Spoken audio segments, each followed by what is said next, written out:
Good evening. I'd like to call this special meeting of the Guilford Town Board to order. I'd like to review some of the basic guidelines that are in our public comment policy. We're initially going to begin with an hour, and the town board will then decide if we're going to continue.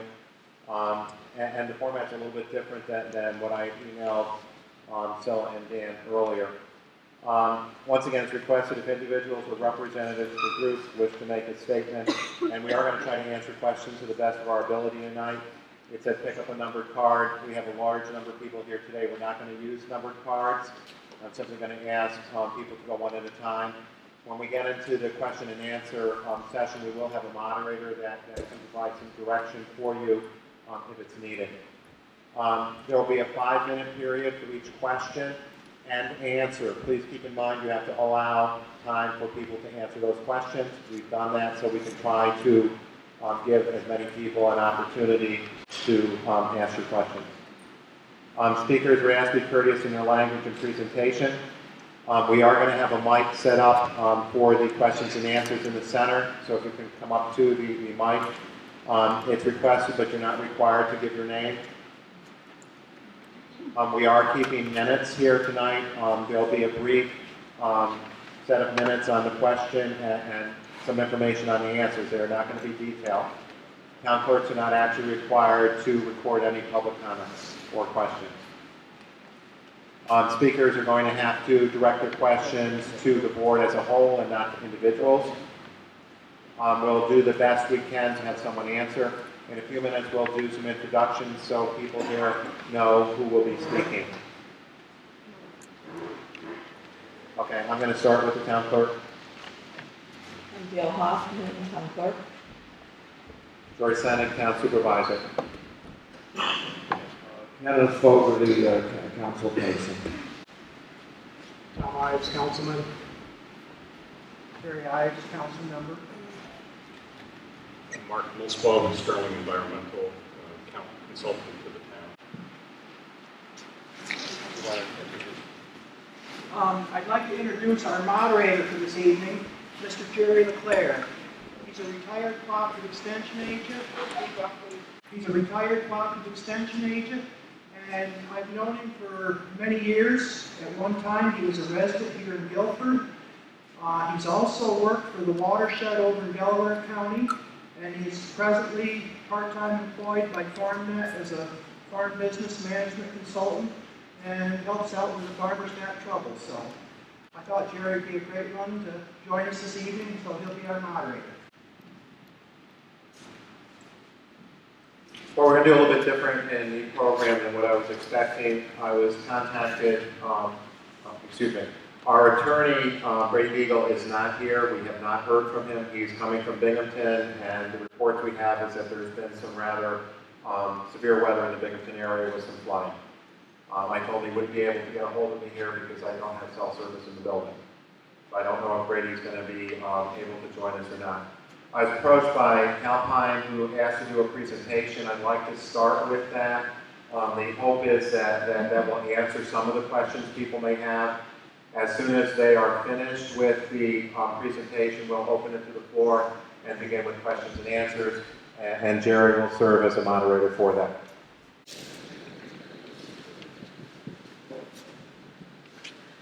Good evening. I'm going to do introductions. So I'm Alec Jarvis, Development Director for Calpine. Good evening. I'm Greg Lieberman, Senior Project Manager with Environmental Design and Research. Good evening. This is Chris Stanton, Manager of Development for Calpine. Hello, Rob O'Neill. I'm a Principal at Epsilon Associates. Laura Bonnie, Young Summer, we're Project Counsel for Calpine.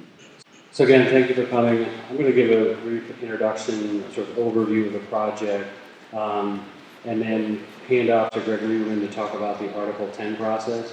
I will note, we plan for this project to file our Article 10 application next week, on or about the 23rd, which is Wednesday of next week.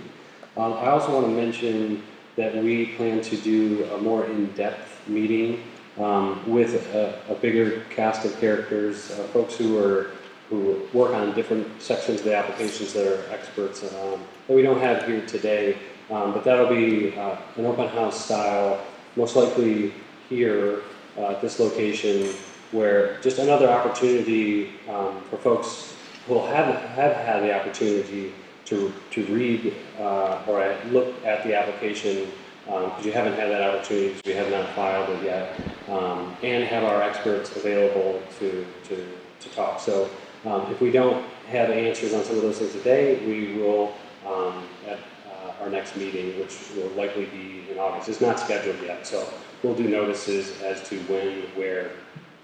So I'll go ahead and get started. So agenda for our presentation, and as George mentioned, we'll have a Q&A at the end. So talk a little bit about the project, location. I want to talk about the Article 10 process. I think we've touched on this before, but it's relevant given where we are in that process. And then we're going to talk where we are and what that means, what comes next as part of the Article 10 process. And then we want to touch on a few topics that we've heard from community members. We'll go into a little bit greater detail in the presentation, and then obviously there'll be opportunity to talk on different technical subjects as well at the end during the Q&A.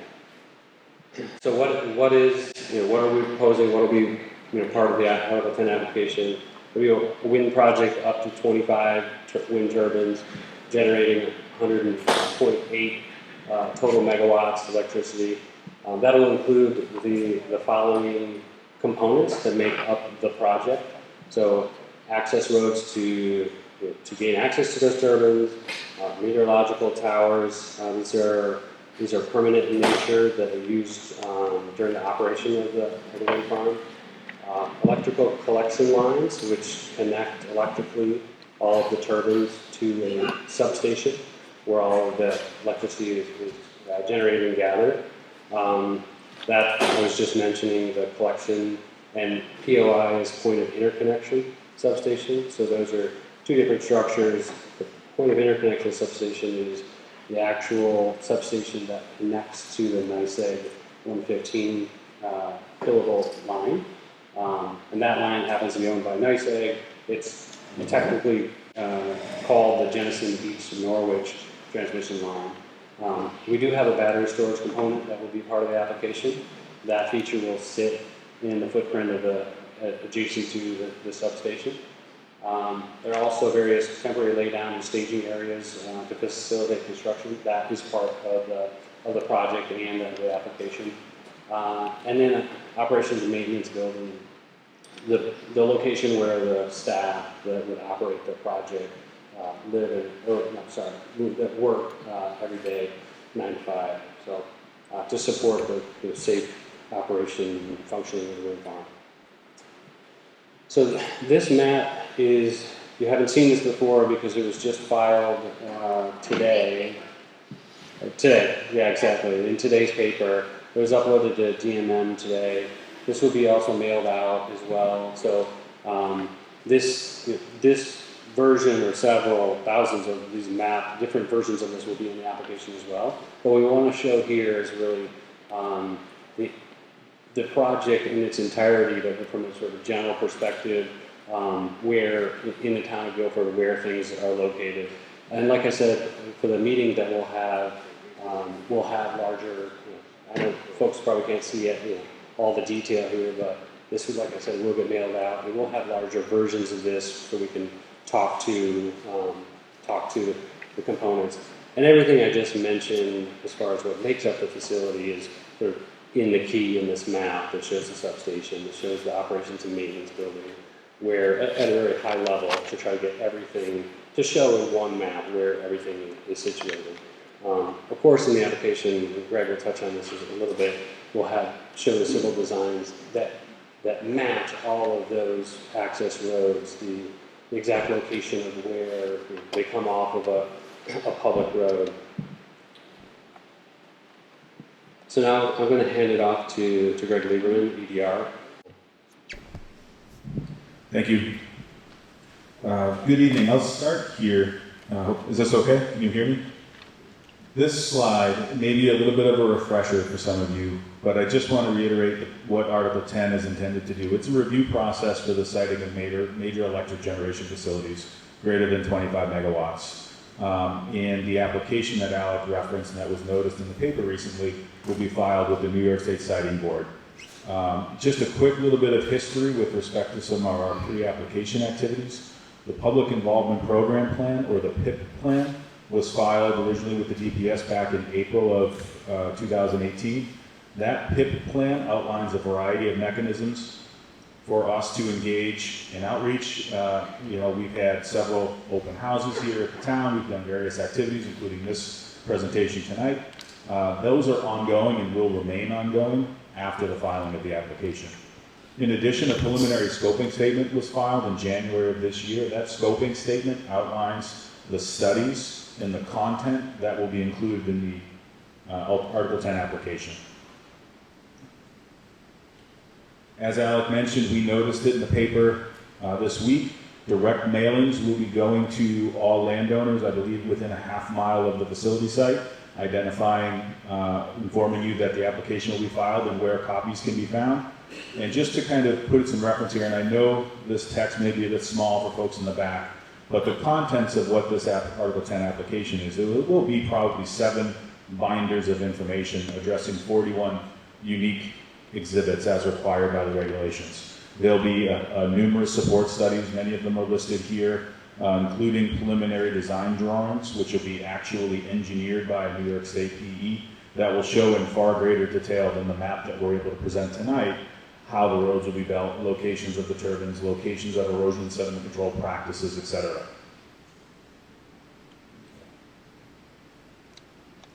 So what happens next, right? Where are we in the Article 10 process and what's going to happen?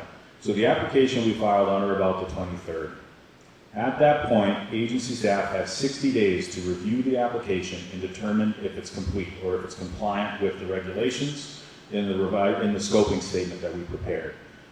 And I just want to note that to date, I believe all Article 10 projects that have been filed have received at least one deficiency letter, so it is likely the state will say, well, you need to provide us some additional information for this to be deemed compliant. After that process is determined and the application is deemed complete, the siting board will have 1 year to render a decision. Shortly after the completeness determination, which if we go 60 days out from the end of July will be sometimes in the end of September, maybe October, the examiners will schedule a public statement hearing locally to solicit public comments on the application. Notices will be published online in the newspapers so that everybody will be made aware, and the town will be made aware, and parties will be made aware of the process for applying for intervenor funding. It's just worth noting there were intervenor funds made available at the filing of the preliminary scoping statement. There's another round of intervenor funding to facilitate the review of the application materials. This question comes up a lot, and I think it would be helpful to know. A lot of folks will be saying, okay, how can I look at this information? Well, the information will be made publicly available in paper copy at these 4 local repositories. There'll be a copy here at the Town Hall, at the Guernsey Memorial Library, at the Oxford Memorial Library, and the Gilbertsville Free Library. They'll be made available for folks to go in, review the content, review the reports, look at the plans, look at the maps.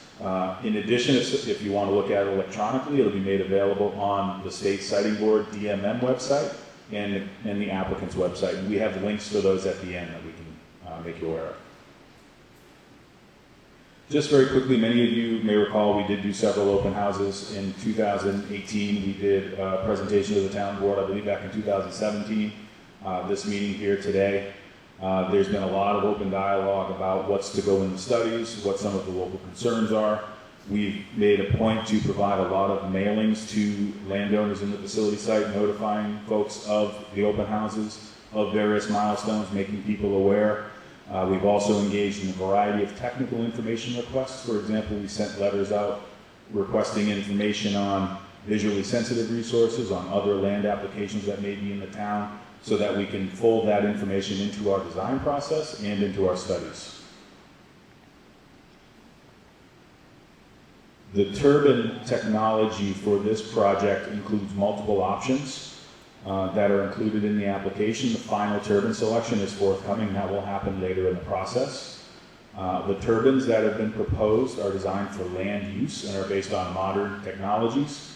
And one of the benefits of going with a taller turbine is that we need fewer of them to meet the same output of megawatts. It results in a smaller footprint, results in less environmental impact, and more energy production per turbine. And just as a point of reference for folks, as you do look at the application materials, the studies have been based on the worst case scenario turbines. In other words, the visual impact assessment takes into account the tallest turbine. The sound studies that were performed take into account the loudest turbine, so on and so forth. In addition, the application will have Exhibit 6, which focuses solely on setbacks. This table here, hopefully folks can see this, provides 3 different categories of setback information to provide some context. The first column is the typical setbacks that have been included in other Article 10 proceedings in the state.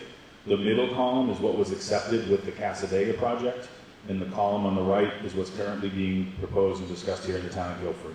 You see there's some similarities.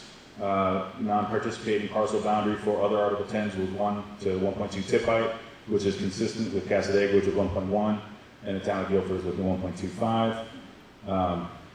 Similarly, there's some consistencies. What's being proposed here in the town is a little bit higher, I think, than what was in Casadega and some of the other Article 10 proceedings. But this should provide a little bit of context as some of the distances that are being proposed for siting of the turbines. However, I would advise folks that when the applications are filed, having access to the plans and access to the full Exhibit 6, I think would be helpful in understanding the proposed setbacks for this project. A common item that we've heard through a lot of our outreach has been concerns with noise, concerns with vibration.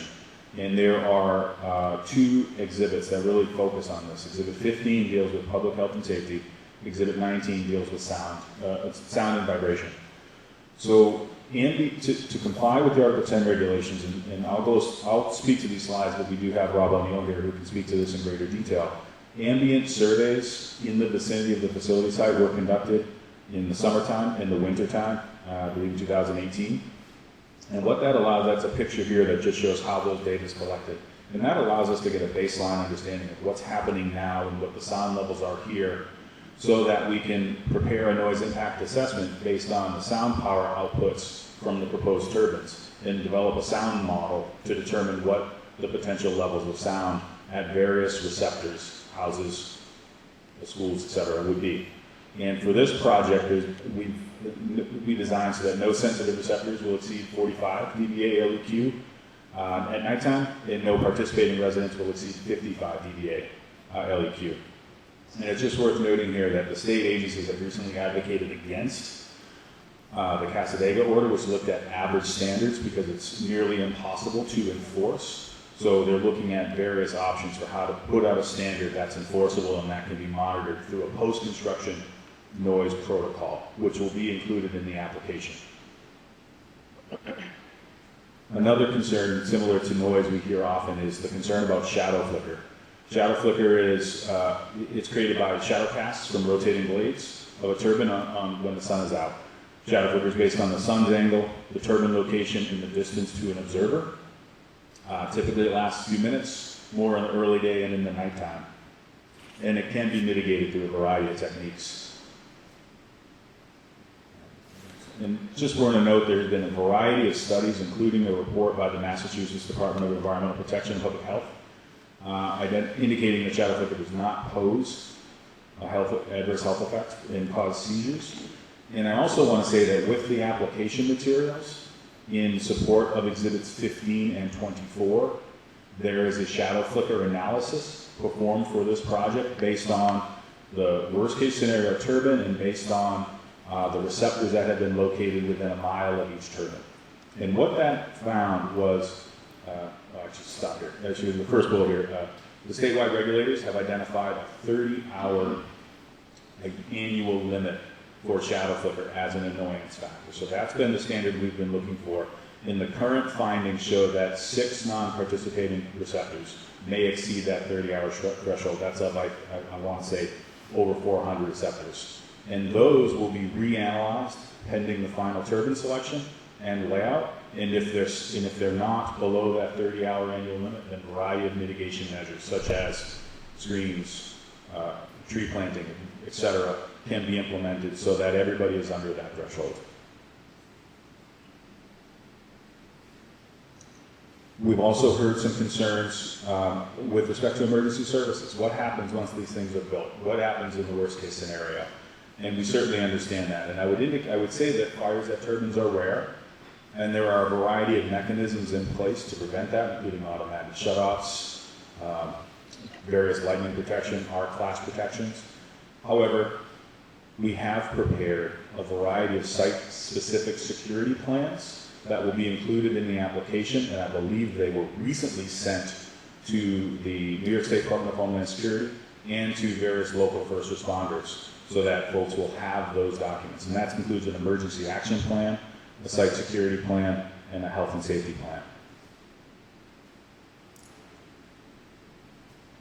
Exhibit 21 focuses on geology and soils. And what's worth noting on this project is the preliminary geotechnical evaluation was performed, and it really consisted of two parts. It consisted of a desktop analysis and on-the-ground soil borings, where a company actually went out and drilled core samples to get an idea of what the geology is like, what's the depth of bedrock, what's the groundwater elevation at, so that we can incorporate that information into the design. And what the preliminary findings found is that the site is suitable for this type of construction, and that long-term effects to local geology are not anticipated.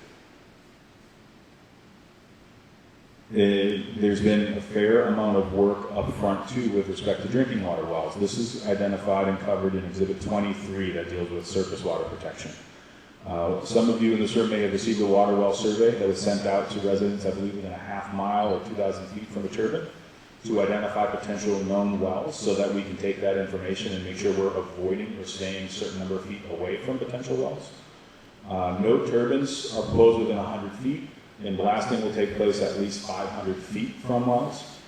Where construction may occur in close proximity, there's a blasting plan and parameters in the application that outline how pre- and post-construction testing of wells will be implemented where necessary in accordance with Department of Health standards. In other words, a test can be run pre-blasting to indicate potable water, that the well meets potable water criteria. After blasting, those same tests can be run, and if a third party tester says it doesn't meet the state standards, then there's various mitigations that will be implemented by the applicant. There's been Exhibit 22 deals with terrestrial ecology and wetlands. Wetland delineations, including vernal pool evaluations, have been conducted throughout the fall of 2018 and into the spring of 2019. We also did an invasive species survey, including an invasive species control plan, so that the spread of invasive species will be limited. Various avian studies have also occurred: breeding bird surveys, raptor migration surveys, eagle use surveys. Net conservation benefit plan has been provided, and this information will all be included in the application. And just to put this into context too, from an ecological impact standpoint, the amount of permanent wetland impacts is under an acre for this project of this size. So we feel pretty comfortable that we've been able to avoid and minimize impacts to wetlands. So that information will be identified in the application. Exhibit 24 will have a summary of visual impacts, and there'll be a standalone visual impact analysis report that will be appended to Exhibit 24.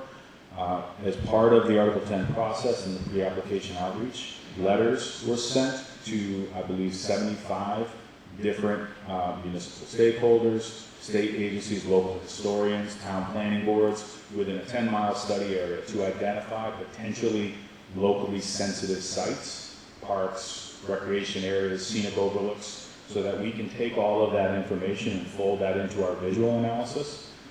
We also requested information from visual stakeholders regarding viewpoints and simulation locations, so that not only do we account for locally sensitive sites, we went out, we took pictures of the project area from those sensitive sites, and then based on input from a variety of municipal planning representatives, we actually created photorealistic simulations. There was a sim on the cover of the first slide demonstrating what this will look like. The simulations were reviewed by an independent rating panel, and the findings are summarized in the PIA, so that information will be available for folks as well. This is certainly an important component of the project. There are a variety of economic benefits associated with this project as identified in Exhibit 27 and a standalone socioeconomic report. As identified in the scoping statement, the socioeconomics were modeled using what's called the Job and Economic Development Impact Model. It's a model developed by a third-party independent evaluator that allows us to plug in various inputs and come up with a variety of outputs with respect to socioeconomic activity. And the findings of the JEDI model indicate that there'll be up to 67 full-time statewide jobs during construction with an estimated 5.3 million in earnings. And there'll be at least 7 full-time jobs during operation, estimated 400,000 in earnings, in addition to secondary employment and secondary benefits. It's also worth noting that the applicant will plan to enter into pilot and also coordinate a host community agreement where there's additional economic benefits. And a lot of this stuff, we put here local partnerships and local teaming partners, for instance. These are numbers from a model, but there are tangible on the ground examples of various local benefits. For instance, Exhibit 20 of the application deals with cultural resources and archaeological resources. The applicant has worked with the public archaeological facility out of SUNY Binghamton to do that work. So their field crews and their scientists and their graduate research assistants were out on the ground actually collecting that data. In addition, there are a handful of local events that Calpine has participated in or acted as a partner or a sponsor. So there's really some tangible events where the economic benefits can be seen locally. Certainly understand the concerns we've heard during the public outreach events with respect to local roads. What's going to happen during construction when the turbines get delivered? What's going to happen? How is this going to work? And I would say in the application materials, those Exhibit 25 focuses solely on impacts to roads and transportation. And a New York State licensed professional engineer performed a route evaluation study, which identified potential ways to facilitate delivery of turbines. And it also, part of that effort was coordinating with the town, coordinating with school districts on what roads may be of concern, how can we account for them at various times of the day, and what mechanisms can we put in place during construction so that we continue that level of coordination. Now, at times, certainly there will be the need for traffic controls and flagging, but that will all be conducted in accordance with New York State DOT, county standards, or local requirements and/or local road use agreement. And what happens after this is built, and if there's a situation where Calpine is no longer the owner or the project is no longer operable. Exhibit 29 accounts for decommissioning, and a detailed decommissioning plan has been included. The plan indicates that all above ground components will be removed and below grade components will be removed to a depth of 4 feet and active ag areas and 3 feet elsewhere. The decommissioning plan also includes an estimate of costs to do this, including real-world net costs that could be incurred as part of the demolition. It accounts for the tipping fees at the landfill for getting rid of the scrap. It accounts for the salvage value for the price of steel. And it's worth noting here, the applicant will put up financial security for 100% of the project decommissioning costs for the life of the project, which can be accessed by the town if necessary. So to conclude, because I know there's a lot of questions, I'm sure, I just want to kind of hit a couple of highlights, and I think we didn't mention this earlier. So you may recall from the preliminary scoping statement, the project included 30 turbines. It has since been reduced down to 25 in the application. That results in that much less environmental impact, that much less disturbance. So we think that's a good thing. As we indicated, the application will be filed here shortly, which will initiate the next phase of the Article 10 process. And we're going to continue to have these dialogues. Alec mentioned there'll be a public meeting in August. There'll be a public statement hearing that the state siting board examiners will notify folks, so that this outreach and this dialogue is going to continue following the filing of the application. Here are some links, and we can leave, or we can send this, so we can run a print and leave it here. But this may be good information. The High Bridge Wind project site is listed here, www.calpine.com/highbridgewind. And the state siting board, it's the State Daily Management Master, DMM, is the state siting board, the Department of Public Services document repository where every, if you want to look at the scoping statement, look at the application, all of that information will be on there. Thank you.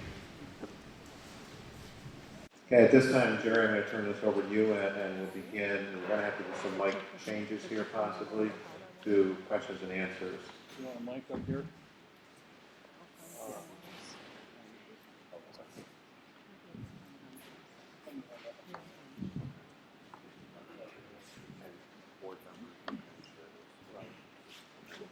Good evening, folks.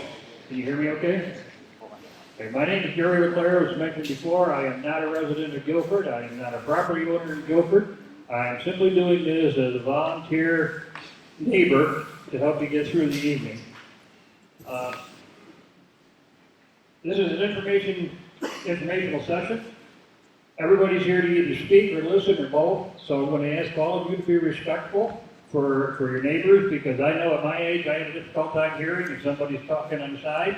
So I'm going to ask everybody just be respectful when somebody's speaking, whether you agree or disagree, just be respectful. It's the best way that we're going to get through the evening. I know this is an issue in the town of Guilford, but the only way you're going to get through it comfortably is to be able to listen and communicate with each other.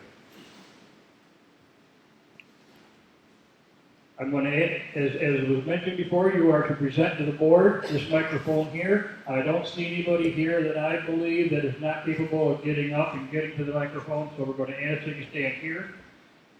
As was mentioned before, you have 5 minutes to speak with answer. So to help you out, what I'm going to do is after 3 minutes, I will stand up. That will give you a cue at least then, that then you know where you stand in your presentation.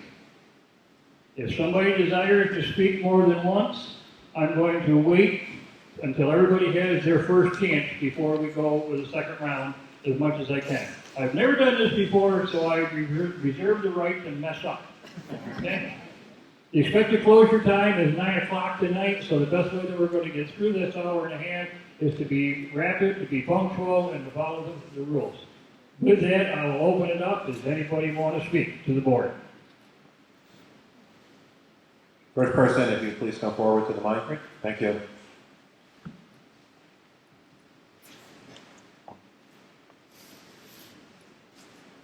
I'm going to ask people, please, and I know you're being careful, watch, we have extension cords out. This isn't where we usually are, but I don't want anybody to trip over them. My name is Carol Anderson. You got it. Right up next to the, Okay, right up close. Wow. my name is Carol Anderson. I am interested in a question relating to the decommissioning. If there is not an official decommissioning, and a turbine is no longer operational, what's going to happen? Is that turbine just going to lay there? Or is it going to be removed, or what? Response? I'm assuming the question's, well, if the question's related to this project specifically, I mean, they can probably clarify that a little bit, but I can speak to how the local law applies to that. If part of the project becomes, it doesn't continue, it stops for some reason, it stops for a period of 18 months, that's considered basically the end of the project, and then they're going to be forced to start decommissioning process unless they can show that they're going to basically turn it back on and get it back operational. So, a period of cessation is also considered under the law a trigger for decommissioning.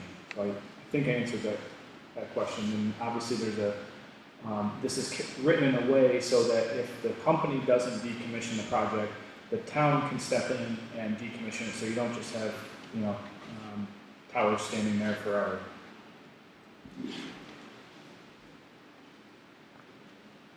Next.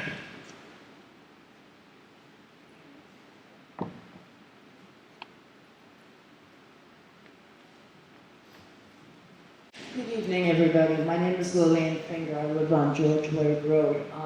Still with this decommissioning, my inquiry is in reading this quickly, when and if they do take these towers down, it's only indicating that they're going to go down 48 inches. I mean, in taking everything back up that has to be removed, what kind of ground will be left over to be reworked or whatever? How deep do these things go? How wide, and what type of area are we speaking of that will lay diminished with no real functionality after the removal of one or all of these items in the future? And who would be responsible for those costs, cleaning up and returning a viable, usable pasture land to where it was previously, if that can happen at all? And that is my inquiry with that part of the building process. Thank you.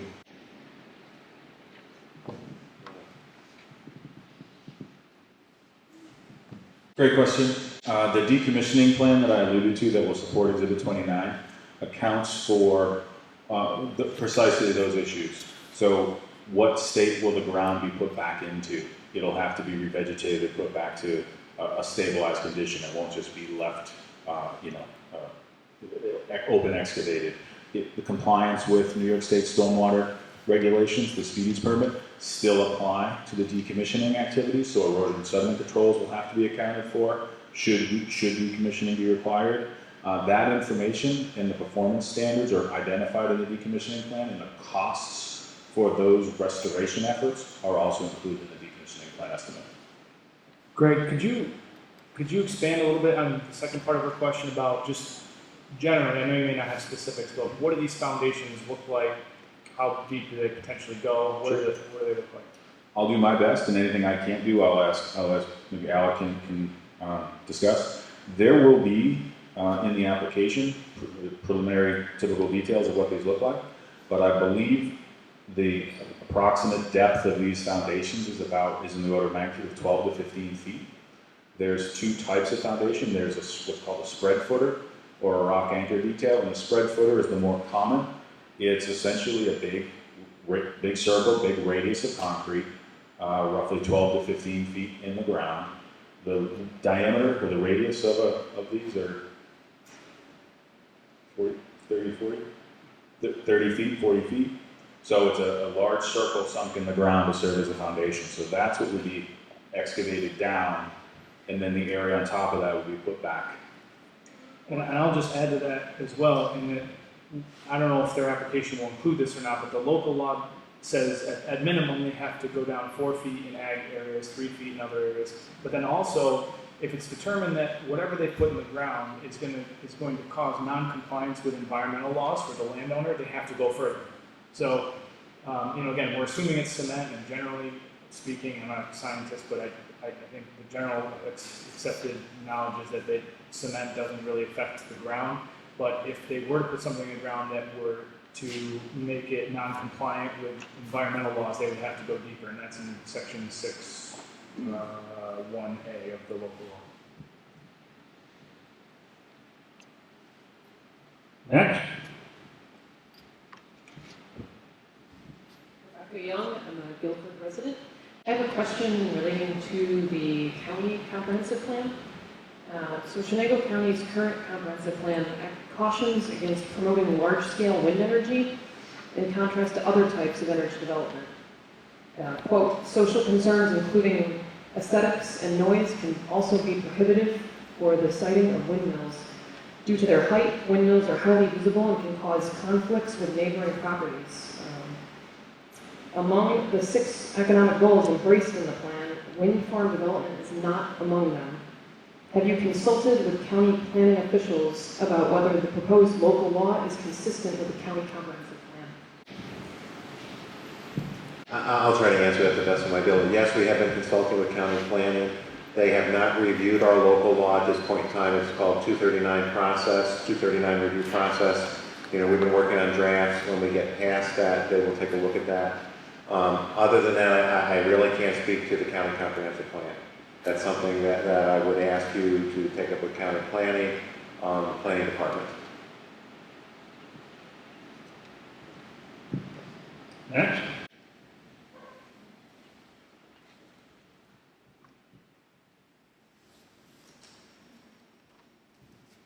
My name is Devlin, and I live on Main Street in Guilford. today, George. You were Can you actually speak quoted. into the microphone? You were actually quoted in the paper today as our renewable energy draft was actually a law. And Mr. Flanagan, Town Supervisor of Preston, who sits on the county planning committee, specifically was quoted as saying that the wind turbines can't sustain a 50% capacity. They can only do up to 30. So there was already going to be a conflict. So I'd like to know how the town of Guilford plans on resolving that conflict with the county. First of all, I don't view that as a conflict with the county, and I question the statement made by Mr. Flanagan as far as it being accurate. Is that something you want to address?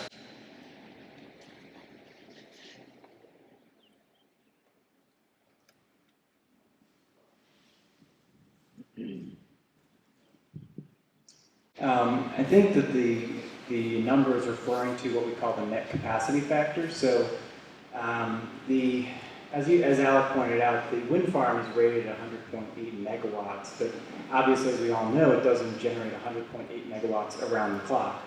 I will note that that's similar to all, natural gas-fired power plant generally operates about 30 to 45% of the time, depending on where in the United States it's located. The way we think about that is that's the essential input to our business decision, right? We've been measuring the wind, and the biggest variable on whether this is a profitable project, Calpine, is how good that wind resource is. So we are essentially taking that risk, right? We are putting private capital at work and betting that this resource is as good as our tests say it is. And I guess I don't understand how it comes into conflict with the county, but from a private perspective, that is our bread and butter issue, and that's what we feel very strong and very confident about this time. That doesn't actually answer my question at all. Thank you very much. Okay? What I'm saying is that, according to the paper today, you have an Evening Sun reporter here to help with the article.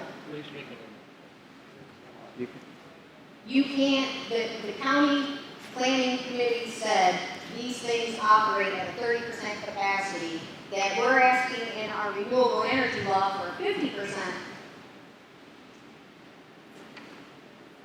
efficiency, and that is in conflict with what the county said is possible.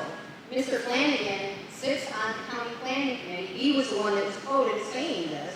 That is in contrast to what is being proposed and what we're going after here. Thank you very much. The only thing I would add to that, the county planning committee did not say that. There was one supervisor at the county who made that statement. And I question the accuracy of the statement that was made. So basically, you're calling Pete Flanagan a liar. I'm saying the information he presented may not be correct, and that's something we can take a look at, yes. And I just want to clarify, the law does not set a minimum standard for the efficiency of it. And this is something that's a change in the law that we will have to talk about, but there is not an initial standard. The standard, what you're referring to, is it's for if they do stop operating, they're basically given a notice and saying unless you get back up to at least 50% approved capacity, then you're considered, you have to go into decommission. So there's no initial standard for what percentage they have to operate at. They have to operate.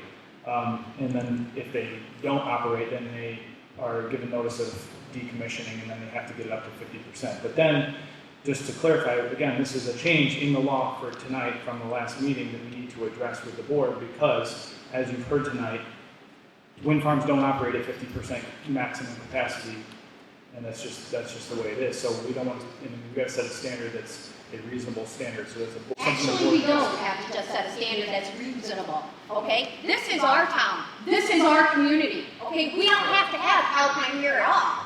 I bet you that if you took a quick raise of hand, Talk to the mic. I'll bet you if you took a quick raise of hand, 75% of the people that are here tonight are going to say no, they don't want Calpine here.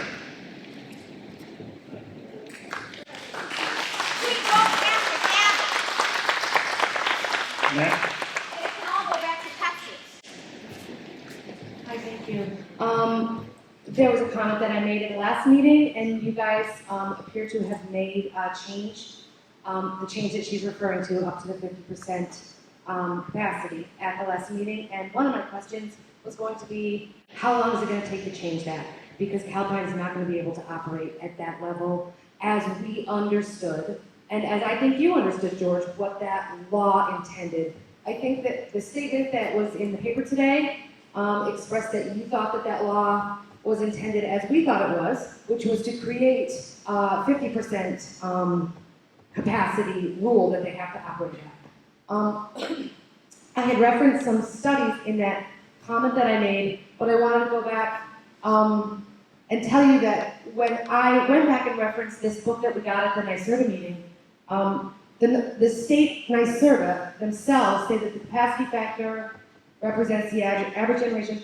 The plans may vary from 20 to 50% depending on the turbine type. So the capacity of their wind generation could be anywhere between 20 and 50%. We don't know what that is. They haven't told us that yet. I don't know if that's one of the things, the many, many pages that gets redacted in the application. Maybe they can tell us that. I'm sure that they know the answer because they have to admit how much energy, they know how much they expect to generate. Thank you. So I feel like the board is kind of making these decisions on the fly and they don't know the answers. We made a change because it seemed to make sense to us for what we would expect out of energy, out of a 100 megawatt farm, out of all of this going on in our town, but we didn't even know when we made that change that what the actual expected capacity is.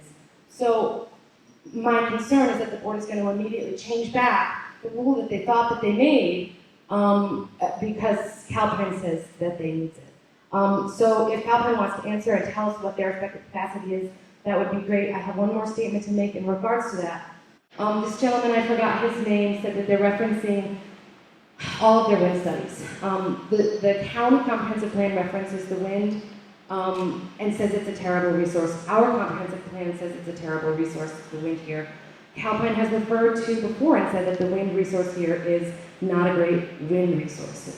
I don't believe that Calpine is here because we have great wind and they're going to make a bunch of money off of wind. They're going to make a bunch of money off of the subsidies from the state and the feds and the accelerated depreciation, and they're going to sell the company, which is what they said earlier, if this company doesn't belong to Calpine. So it's really not about energy, it's about the money that they get, and I don't think they're not going to make as much energy as we have been told. And additionally, how much of the propaganda that they've told us about we save this much carbon, we save this much that, it's all, I would have guessed, that it's all calculated from that nameplate of 100 megawatts, not the reality of the energy that's generated. So there were a couple questions in there, and I would be happy to hear the answers. Thank you. Can I just ask you to clarify the two questions? There were two questions. Can you repeat those for us, please? I don't know if I remember, but I know one of them is that if Calpine would like to tell us what the rated capacity is for the farm is one of them. Does anybody else remember what the other one was?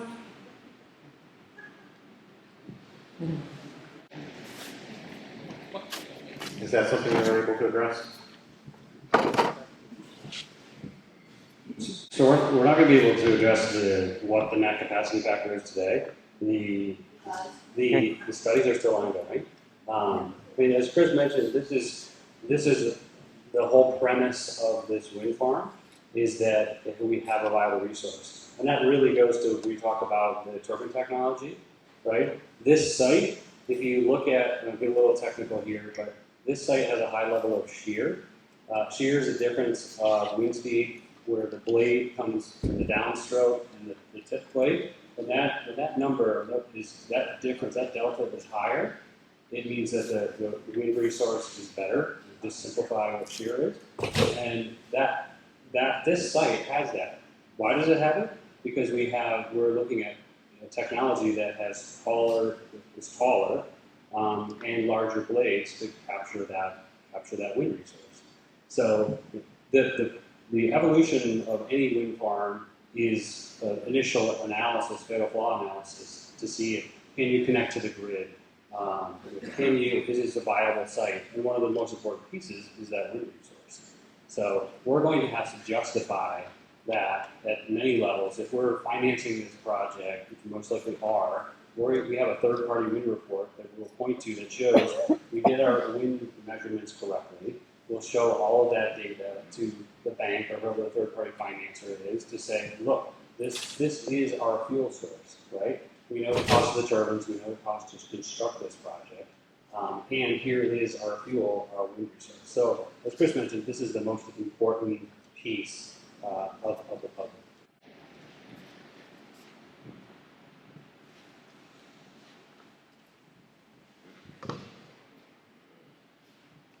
So in Calpine's presentation, they just did, they said a lot of things that made them look good. But when it came to the negative aspects of the project, they were very brief. So I would like to go back to that and ask some questions. So you talked about the shadow flicker and how there were not 6 non-participant properties that will exceed the acceptable amount of shadow flicker. Have you notified these properties of who they're going to be? And you talked about mitigation, and you quickly said you can plant trees, or these people can use blinds. Do you think it's an acceptable solution to have somebody shut their blinds during sunrise and sunset to avoid this annoyance? And if they're going to plant trees, how many years do they have to wait for them to grow to obstruct the shadow? Or maybe they don't want trees because they live there because they like the view of the ridgeline that you're building on. So that's my first question. My second question is about the wells. Again, you said if you ruin somebody's drinking water, there would be mitigation. Well, what is it? If you ruin the drinking water in a general area and they can't drill a successful well on their property, what are you going to do for them?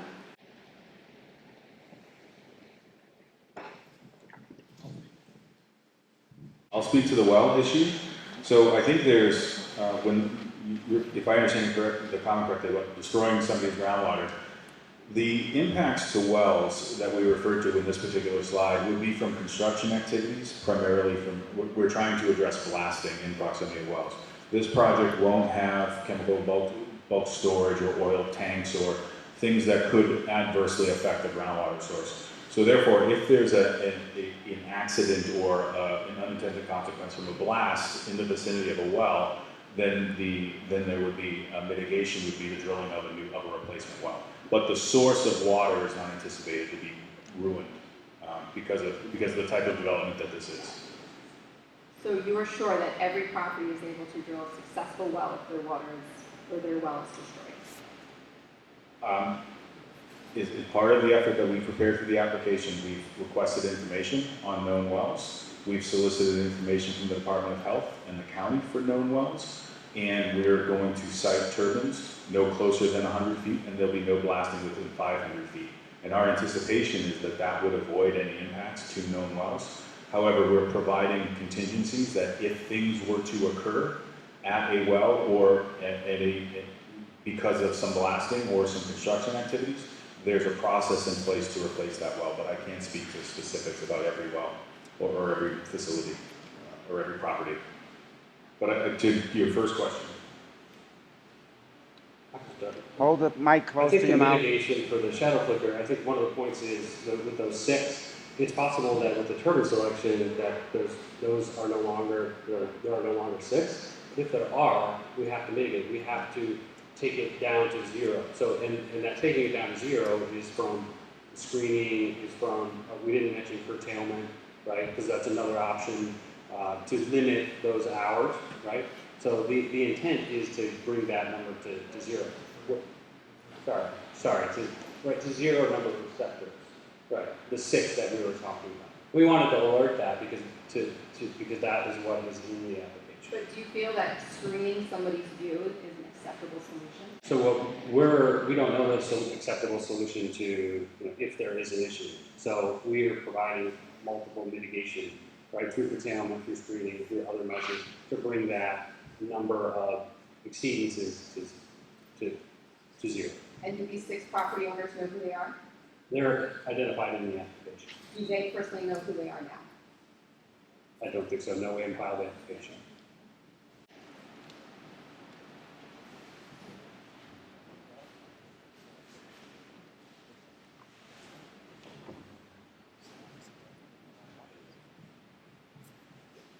Yes, again, if I may, thank you very much, Lillian Finger.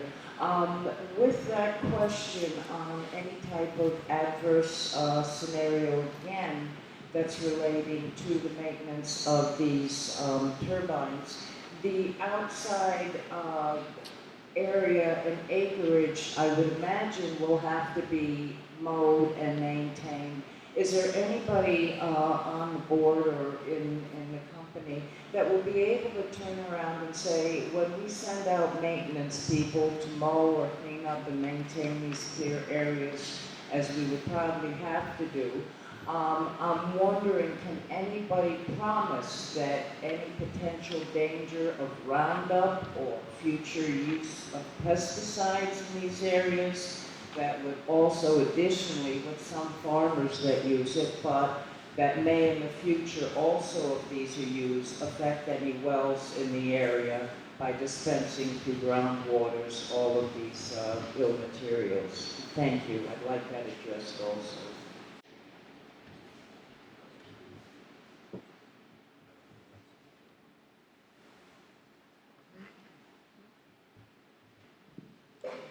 Response?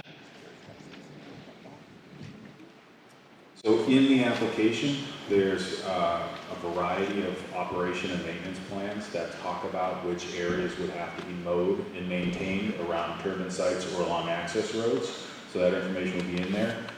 Information regarding the use of herbicide application is actually included in there. And I'm not a specialist on this, but I believe New York State, the DEC has certifications and licenses for various herbicide and pesticide licenses. So all of that information would be, all of those requirements would apply to this project during the operations. Yeah, correct. Through the life of the project.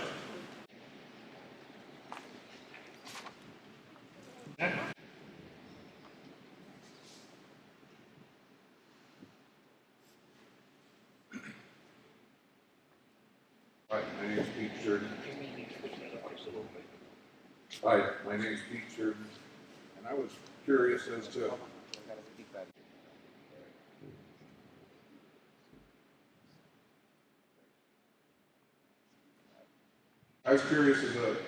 you know the manufacturer of these particular generators are going to be made by?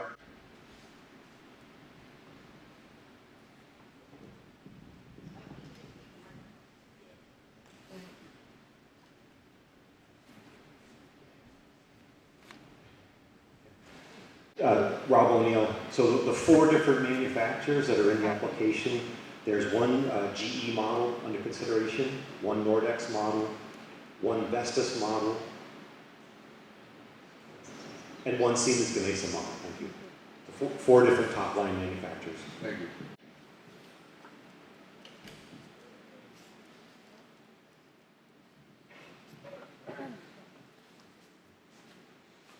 Leslie Ford, Guilford Center.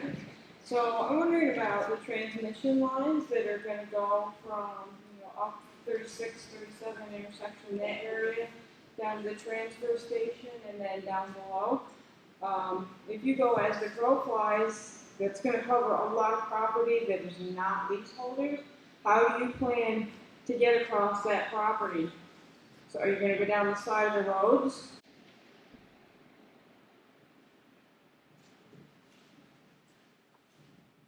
So we cannot and are not proposing any project infrastructure on land that we don't have control over.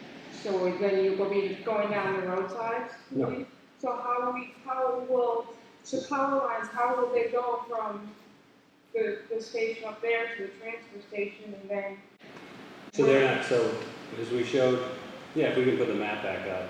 So the whole footprint of the project represents all leaseholders, all of the turbines, the roads, the collection lines that connect all of them, and they all come to a central location which is adjacent to the NYSEG line. So we're, in this project, is proposing a tap of the NYSEG 115 kV line. So we will be building a substation. So this map doesn't show, but the NYSEG line runs in this direction. And so what's happening here is everything is connected electrically. So right? those lines will not be crossing property that's not owned by a leaseholder? That's correct. We don't have those rights. Okay. And I have one other question. Is Calpine aware that we have pockets of natural gas all over this area? I myself live just down the road, and I've turned on my kitchen sink in the morning and had to go like in a fireball. Is Calpine aware that this natural gas is pocketed all over this area? Are they going to be testing for this before they start doing anything? Natural gas is 90% methane, which is highly explosive. It's also a rapid asphyxiant. So are you going to warn your potential employees of this danger? It's also a gas that travels extremely rapidly, so you could be doing some work in a location here, and then your work could disturb a pocket of gas that's going to move to a new location. You could end up with a huge, huge explosion. Is this something you've considered? I can just say that our geotechnical report and soils information didn't pick up what you're describing. It's something we can look at again in the reports, but it's not something we're aware of existing here locally as a result of our investigations, both desktop and doing soil borings. So I would add to that, we have reviewed the New York State DEC database for gas wells, and that information is included in the application. But where this information is very helpful, and I think what we can do is the emergency action plan deals with construction activities, and should situations arise, natural disasters or this type of situation, those types of procedures as to what to do, who to contact, what's the train of communication are already included in the EAP, but that's something that we could certainly look into and continue to adapt to be more refined. Well, I hope you're going to warn all of your employees.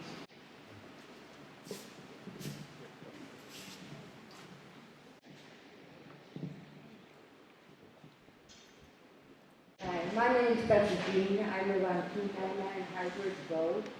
I have horses. Those towers are going to be straight up there. There's going to be noise. You're going to be blasting or whatever, the glare. So what happens when that does something to the animal's house or our house? Are you going to pay the bill?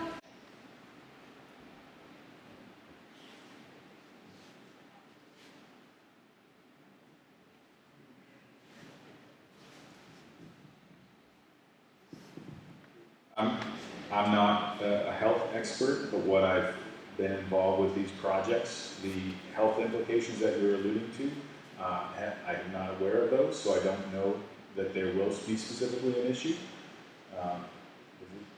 So I don't know, I think the information that I would point you to with respect to noise and infrasound, which I think is the issue you're concerned with, the maps and the study that will be provided in the application are going to provide a pretty clear assessment of what the anticipated noise levels are anticipated to be at each receptor, at each house. And as we indicated earlier, the levels are consistent with the design goals and the state's standards for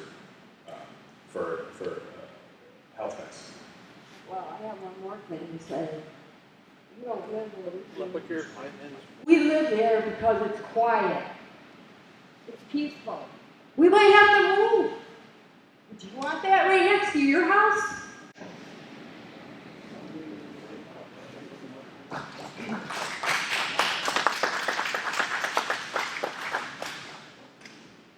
Anybody else?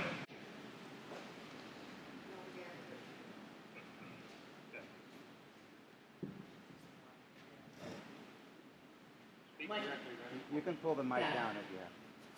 My name is Pat Hansen. I own land on the High Bridge Grecian Bend Road. I've owned it since about 1971. I don't live there, but I am very concerned about the property value. Since 1971, it's gone down, and it, I'm pretty much like farmland. That's what it's designated. What I want to know is that the board, and this is a question for all of you, how much research have you done on what is going to happen with the property values? And before you answer that, I'd like to quote something that was in the Wall Street Journal in February of this year about one of my favorite places in the world, Cape Cod. In Falmouth, there were 2 turbines that were put up. I'm going to shorten this, I promise. 2 turbines were put up. There were a lot of health problems. The town of Falmouth had to take it down, losing their subsidy from the government, and then becoming responsible for about $3.6 million. My question is, have you looked at that possibility as well as property values? Thank you. What I'm going to do is I'm going to respond to the concern about property values. I'm going to say we've done pretty extensive research. The Citizens Group provided us with some cost estimates as well as many other resources. I'm going to say I've taken that one step further. In addition to reading the articles and the surveys and so forth, I've contacted probably about 15 different assessment departments, both in New York State and Ohio and other places. And I'm not finding that property values have dropped. You know, I've talked specifically with Lewis County, I've talked with Madison County, talked to the town of Portland.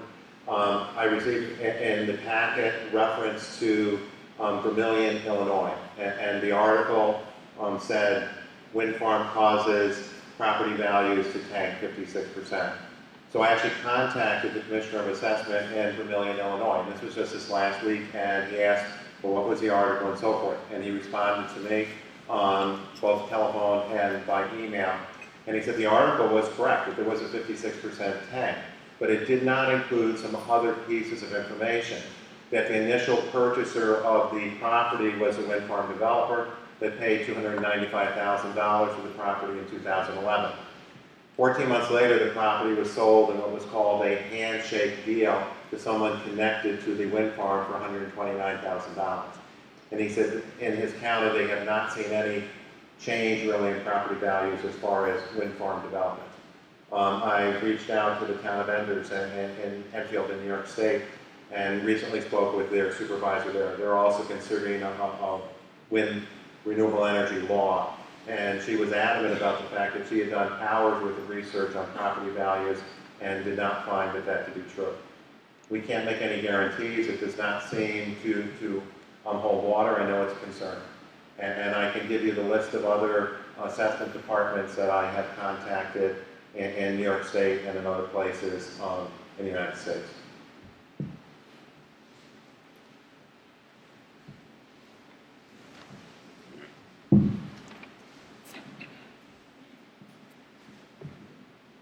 My name is Bill Pratt. First of all, I want to just follow up on that last question. If you're so sure that there's not going to be any decrease in property values, why not put it in the law anyway? My response, once again, New York State, when we talk about doing business in New York State, is known for its bureaucracy. My response to that is it's going to be another piece of bureaucracy. I know there was concern that there could be a committee or something to review those things. I don't see that happening in the town. We're having trouble finding people to fill our committees that we have at the town already. I personally do not think that's needed. Okay. I want to bring the attention back to the town law, not so much what they're doing.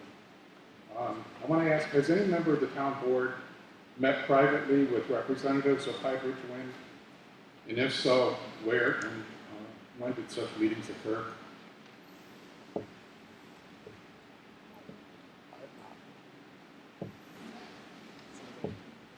You mean outside of officially? Or? Outside of public meetings.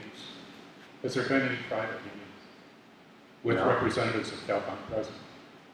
Representatives are present for a private meeting. I'm sorry? Yes. I don't understand your answer. The answer, yeah, I attended a meeting and a representative of Calpine was at the meeting.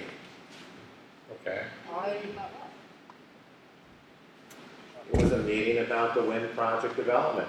I called one member of Calpine and visited with him with questions that had been raised that people had asked, and I wanted to know the answer. So I asked them, or Alec, some questions that I had. That's the only meeting I've had. And that was just a telephone call for, I think, about 19 minutes, the phone said. Okay. My last question is, when you determine the setbacks and impacts for various reasons, has the town retained any consultants or experts to evaluate the possible impacts that the proposed new town law will have on noise, visual aesthetics, wildlife, or other features of the town environment? If so, were these elevations considered when establishing the noise limits, setbacks, and other standards included in the proposed town law?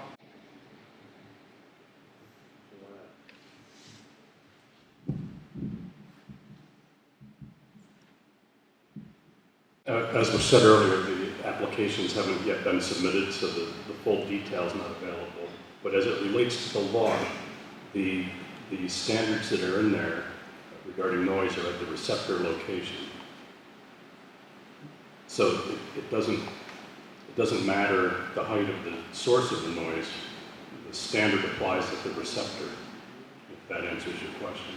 Well, no, my question is, has the town hired any independent experts to conduct studies to substantiate these claims? All right, I'm an environmental engineer, environmental consultant, broad general practice. I'm not an acoustical engineer or noise expert per se, but I routinely deal with noise on construction and large land use development projects.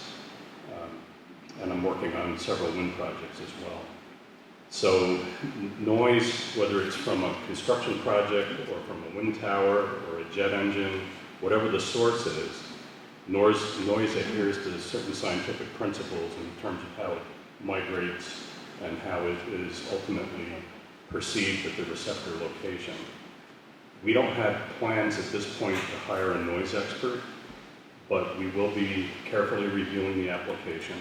We'll be participating in the negotiations that take place in this Article 10 process, and other state agencies are involved, and part of the charge that Brady and I have is to also make sure that the state agencies are upholding their end of this process, that they're given the hard look as they're required to do.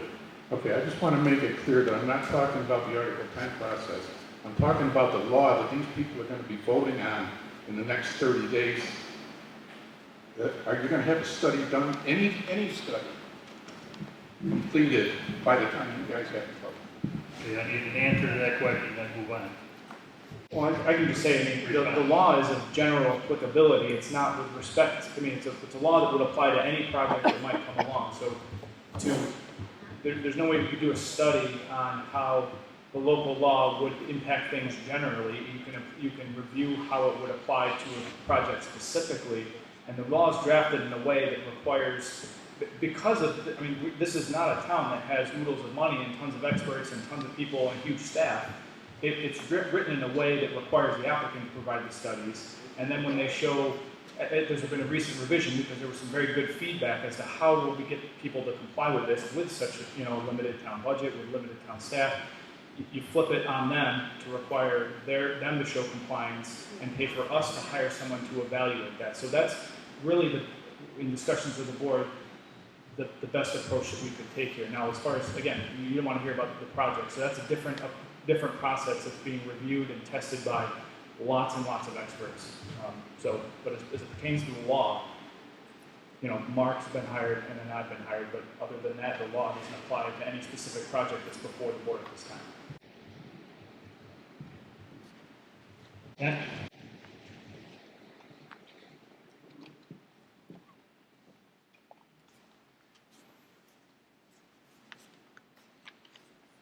My name is Richard N. I live in Rockwell Mills.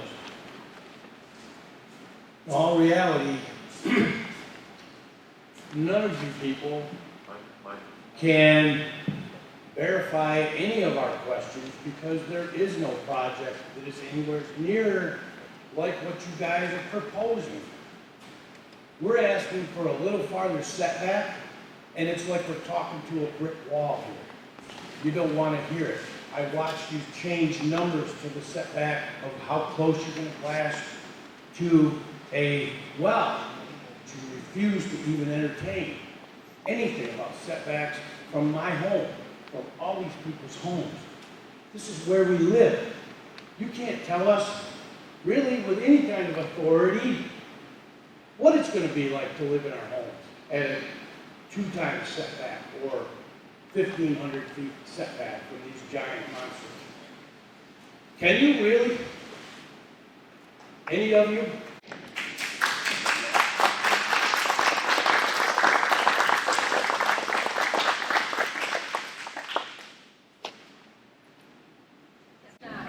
Well, I can at least, all I can say is that the setbacks have been increased and across the board and clarified and gotten bigger and bigger since the beginning. The first draft of this, it's increased.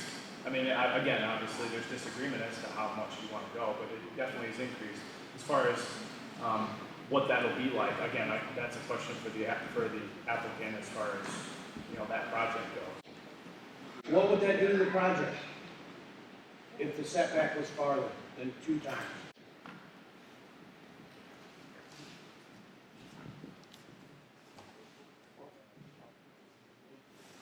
So we designed the project as Greg showed, the setbacks, which we think are applicable, which are similar to other projects and are protective of the project. Is your question, what would we have to do, us, the applicant, have to do if the setback is increased? So I can address on a couple number levels, and just being a little bit general, is if the setback is increased to such where we don't have land control to show that we are meeting that setback for a property boundary, then we have to go out and secure an agreement with that landlord, right? And if that setback increases to a degree, it might mean that there are an exponential number of agreements that we can't acquire and couldn't comply. So, but I think relative to where they are today, our position is that they're protected, they match other projects. Where is this other project with 676? So there are, if you look at the Article 10 applications that are in front of the setting board today, there are several that are over 600 feet. This is not the only project with turbines of that height. There's actually a project in Pennsylvania, big level, that's being built right now with similar hub heights. So this is, and I think we mentioned a little bit earlier, this is the trend in the industry to have turbines that have more production per unit, and that's really just a function of taller towers, adding another section. This isn't a wholesale change of technology. This is adding another tower section or two, and the manufacturers have built bigger blades to have a bigger rotor diameter. And that all speaks to, from a development perspective, our charge is to have the most production and the smallest footprint, least amount of roads, least amount of turbine pads, the foundations, and the most amount of output.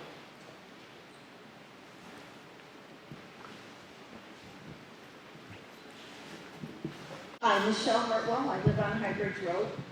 And I would like to challenge that statement that Mr. Brady's just made about all the setbacks have grown larger since the first draft. The first draft was done on May 8th, and at that time, the non-participating borders were supposed to be 1.5 times the distance. And at the end of the meeting, Mr. Jarvis got up and stated, and this is in the minutes, a 2-mile setback through sensitive areas would impact all but 1 turbine, and a 1.5 setback affects all but 4 turbines. And the next draft took the non-participating borders down to 1.25 times. So I disagree with that statement.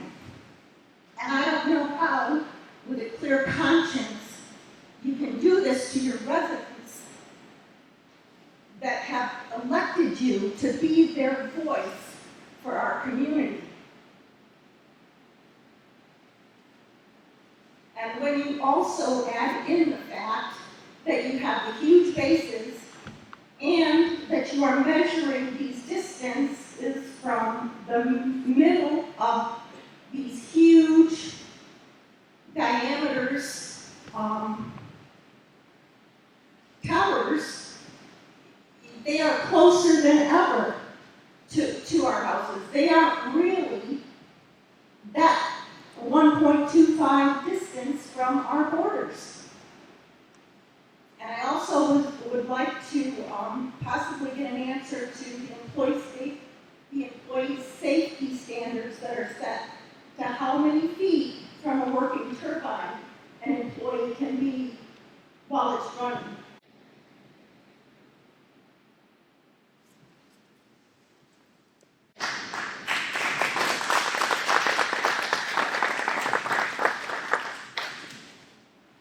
So I'm going to let Laura answer this, but I think this relates back, this question's been brought up a couple times, right? There was a sort of reference to an Apex project. So that, and I think the reference was to 1,400 feet during operations that workers can't be near the turbines. That's not how these wind farms operate, right? If that was the case, no workers could work on the wind farm, right? So if there's a safety event or there's a shutdown of a turbine to repair, then that might be, or there's an anomaly, something that is of safety concern, then there might be employed protocols for that specific event. But sort of a blanket 1,400-foot safety setback from a turbine during the operation of the wind farm. That's not how. I don't know. I couldn't find the reference that you were speaking about. But that's really not how these projects work. So if you're to drive on a wind farm today, you're going to see folks doing regular maintenance. The turbines are spinning, right? They're they're doing their job while the project is operational. I don't have a ton to add to what Alex said. I think we looked into that 1,400-foot citation. There's one anecdotal news story that we found on a anti-wind website that said that there was no actual link to document. We actually do work with Apex, and they don't have such a role as a company.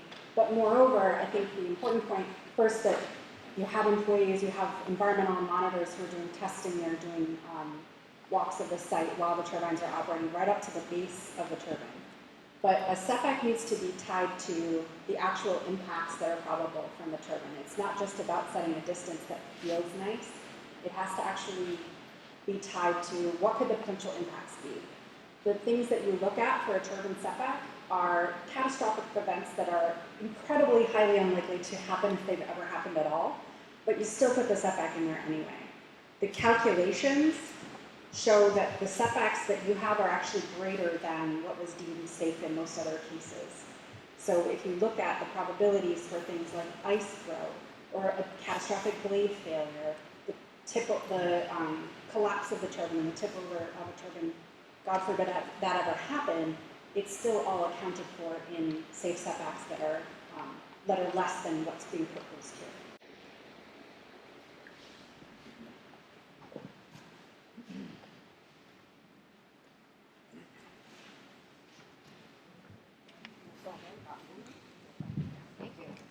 Okay, so going on Excuse me, speak to the board, please. Okay, so going on what they said, okay, that to Richard's question about these turbines and stuff like that, and Richard said something about they don't really know. And do you guys know how many of these, they said, oh, well, there's several projects in development. How many of these are actually operational at 676 feet? Not one that we know of. Do you know of any in the United States that are actually in operation? No. No, exactly. No, it's not. So you guys were re-elected. You guys are allowing the town of Guilford to be guinea pigs. This is how you want to treat your neighbors? For what? So a few landowners can get a lease agreement? And what is it exactly that the town is getting out of this? What is Calpine paying the town to be the host community?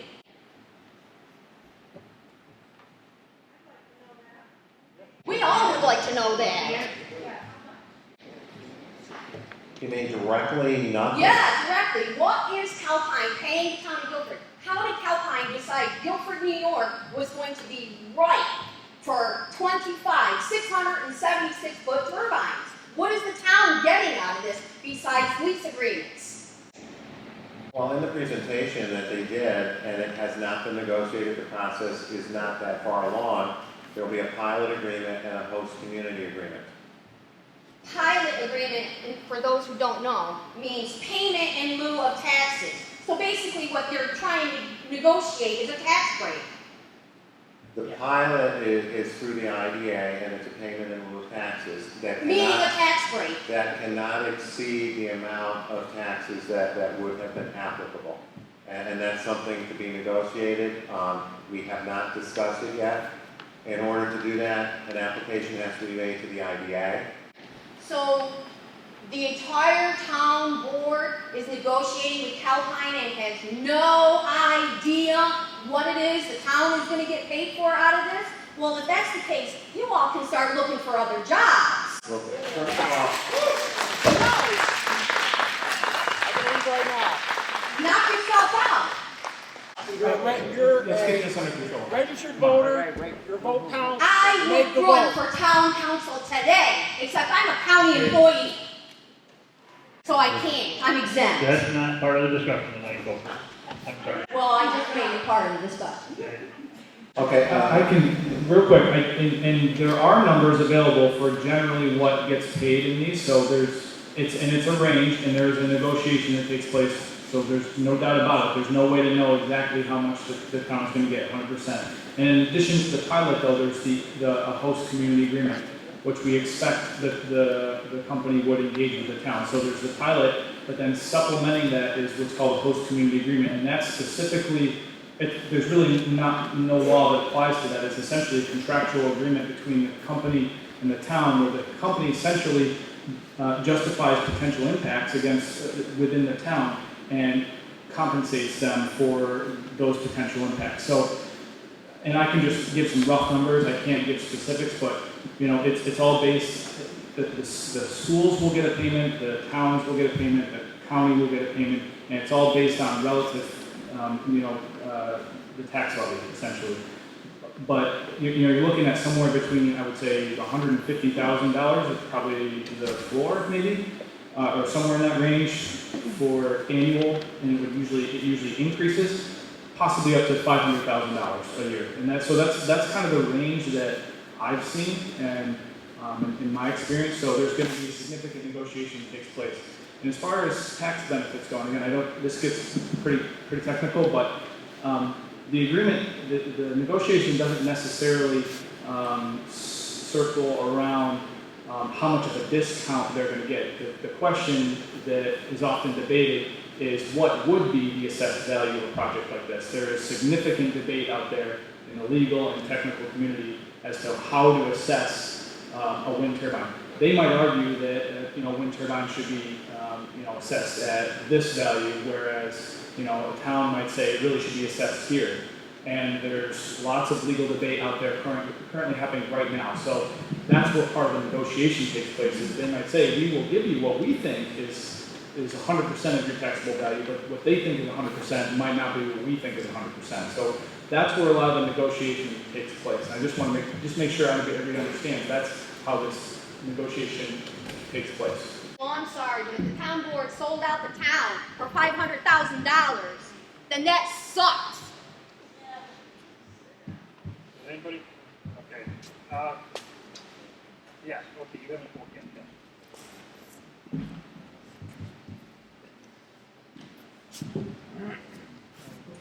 Hi, I'm Rebecca Rasmussen. For those of you who do not know me, I own a horse farm over on on 37, so I do own a significant chunk of land here. Also, my background is that I'm actually from Pennsylvania. I moved here about 8 years ago. 8 years ago. I'm from Pennsylvania, and I came from the area where we have had a wind farm come into our area about 14, 15 years ago. So I have a background, because this was right locally to where I was from, of a wind farm coming in. I am a landowner here. I also, my background, I guess, just so you would know, guys know, I don't just play with horses on my horse farm. I actually have a Bachelor of Science in Environmental Science in geology, geography, and cartography minor, okay? So and I'm kind of coming off of, like, I made some notes. I apologize for my ignorance in asking this question, but I'm trying to get caught up. I've missed out a lot of meetings because I am a single mother trying to run a farm and trying to run a business and stay afloat here in this state of New York, okay? This is a very poor area. So my question is, why are we here? Why are we all here, and why are they trying to come into our area? What is the benefit, or why are they coming to Guilford? Because I have traveled all across the country, and there's lots of places that are very wide open, even in the state of New York, and there's a lot of residents, and obviously this is not a welcome project. So why are we here? Why are you here? That's my first question. I have more. So I probably need to back up. So any wind farm development starts at the very beginning, where you need to analyze, do you have the pieces to put it together? And that's exactly what happened here. It's no different than Pennsylvania, right? You start with, is there capacity in the transmission line? Is the wind resource there? Does the turbine technology match that wind resource? Right? Do you have willing landowners who are willing to lease? Right? Do you have a regulatory structure that for a developer or an applicant is one that is clear so that you can make prudent investment decisions? So that's really, why are we here? It's an evolution of checking those boxes and having all those pieces in place. And we're a part of that regulatory process, which we've described today. We're in the middle of that process. And if the siting board decides that this is not, if the impacts are too high, if they make a decision, they are the authority that will ultimately issue a certificate to allow construction of this project. So, thank you. So, my next question, and it has been touched on a little bit, is the benefits to this, to us as residents. Okay, you've talked about different things. I saw the presentation. Okay, yeah, you guys might be thinking, oh, there's going to be some new jobs.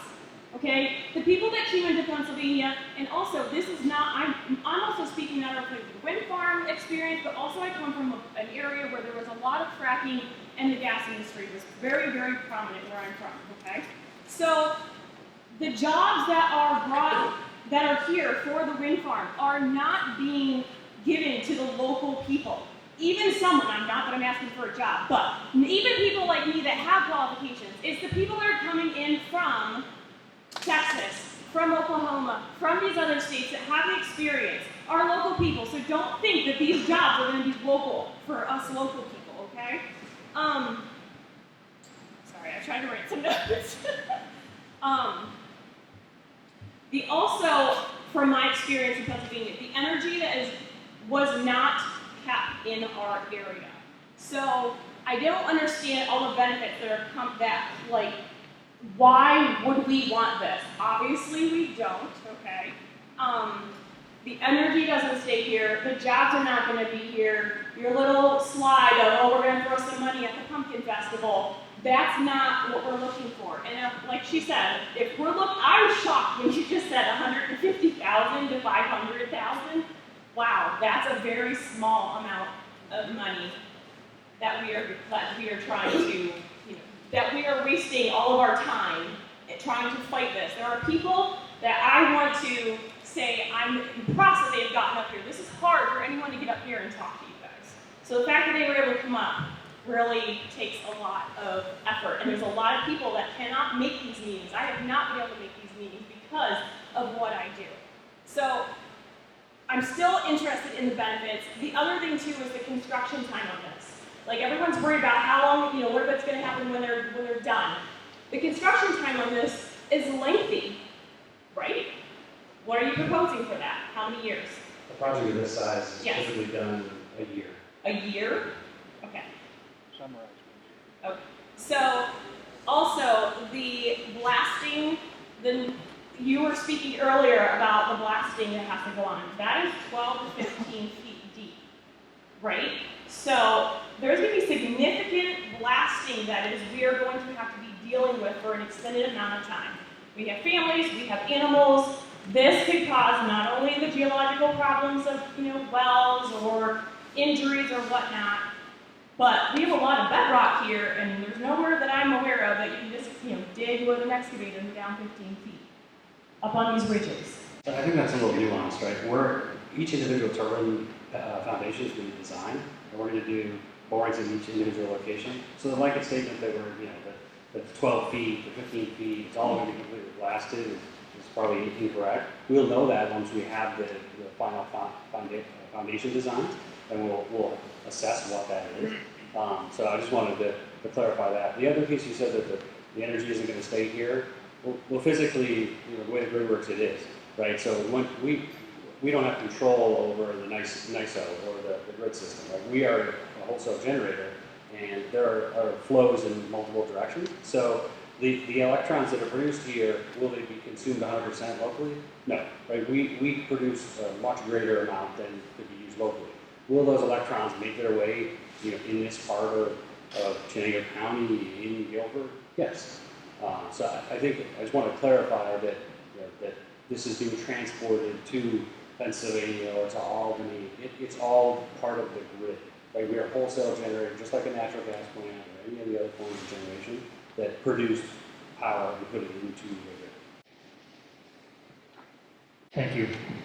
I just would want to add that the town of Guilford tax levy last year for taxpayers was $909,000. That was our local tax levy. Well, when you're taking a look at $150,000 or $500,000, that's a huge percentage of our local levy. That will impact town taxes. How about we could use more money and use Excuse me. Not everybody can hear you, so that's why we're asking for everybody to come to the microphone and have an opportunity to say something if they desire. My name is Paul Knowles. I live here in Guilford. It's been said on social media and around town that the pilot program is going to be $1,000 a year, $25,000 a year, and $60,000 a year. One person claims it's going to only be enough to buy a playground set. There was a town board meeting about a year ago. I don't remember if it was a June or July meeting. Alec discussed the typical payment on a pilot program per megawatt hour. My question is, what was that typical payment per megawatt hour?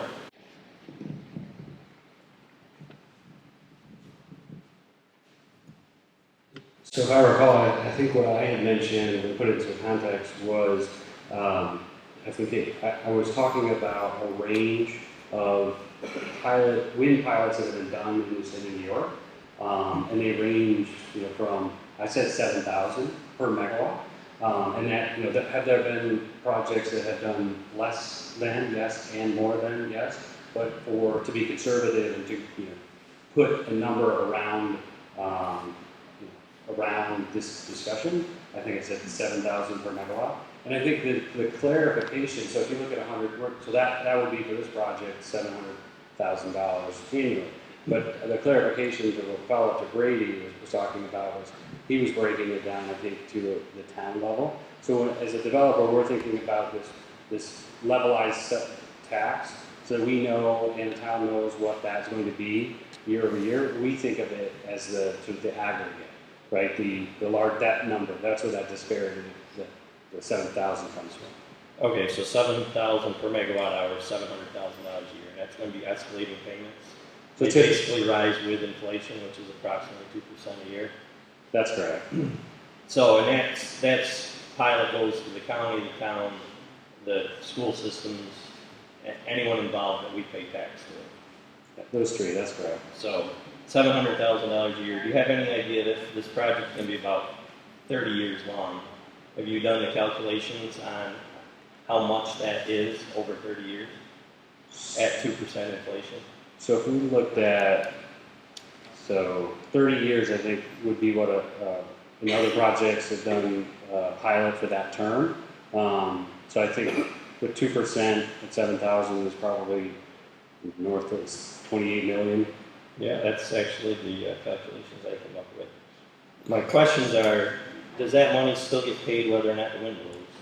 So that's based on, pilot agreements are based on the nameplate capacity. So it's whatever is built. So this is proposed, if this project were to be built and it's proposed at 100.8 megawatts, it would be that number times the per megawatt number. So it's on the nameplate. The capacity of the mill is not just if it's at 30% capacity or the wind doesn't Right, blow.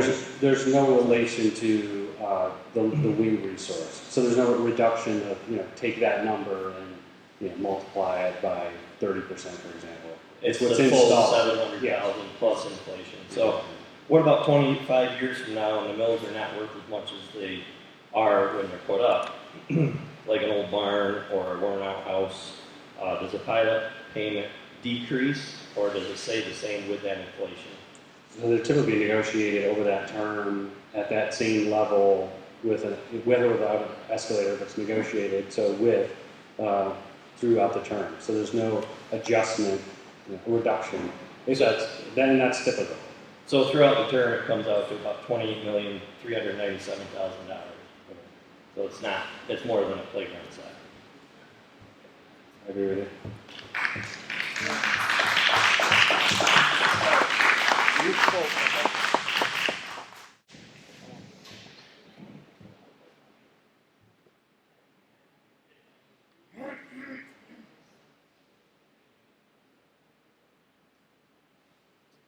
My name is Gary Lakis.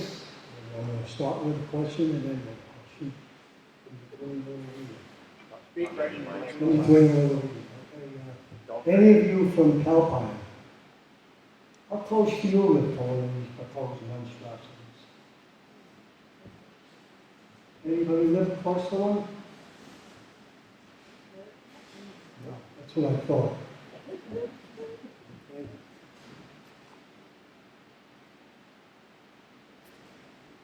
Okay, we got it.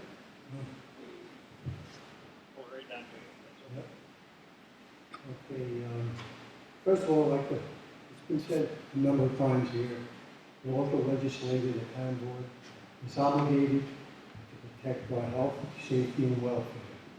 We elected you to protect we, the people, the Guilford residents.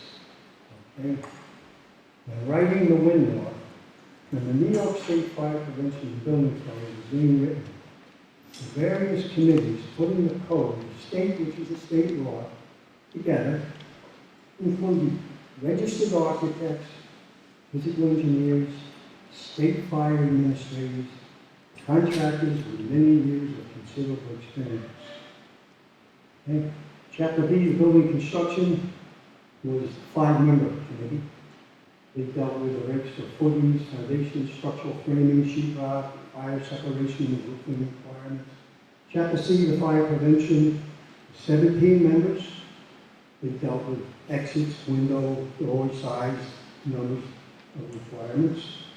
Chapter E, conversions, alterations, additions, and repair, for 4 members. Chapter F, housing maintenance, 3 members. And the question is, why has the town board not contacted and hired, if necessary, and worked with what is clearly obvious individuals with far more expert experience than any of you can provide regarding the wind turbine construction and location?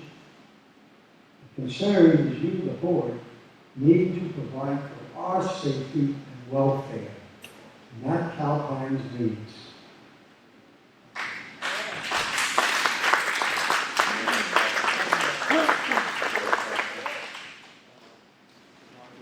Does anybody that has not spoken want to speak?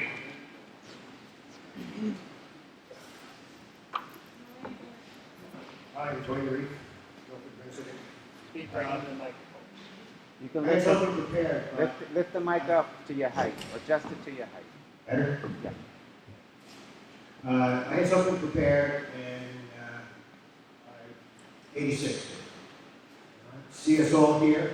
I see a lot of people here getting pissed off. I see a community that's split. I hope you guys realize what you've done to this community. The ramifications. Not only the community is split, and it doesn't matter if you're for or against, but you've divided us, and that's bad. You've divided families, so you need to know what you are doing and why you're doing it. Is it worth it? And this, you folks are complicit as well, to a certain degree. People here are looking for protection. Protection of their homes, protection of their health, protection of the environment. And you have a statutory obligation to provide that, as per the New York State Constitution. You know that. But yet, we come here every board meeting.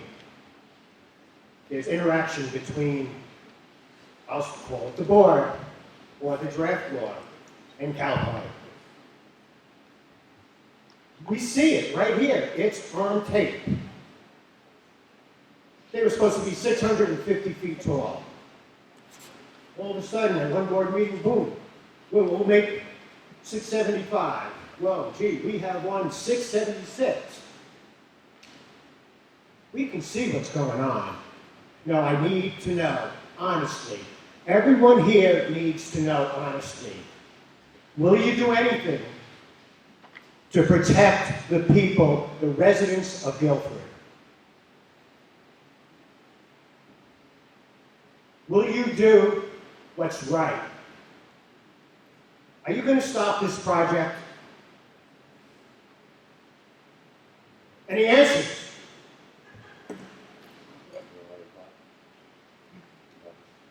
Are we just going to go through, is this a facade? Just go through the motions. Change the laws, let them roll in. We don't care about these people. These people elected you guys. Can't believe it. No answers? This is a Q&A. Thank you.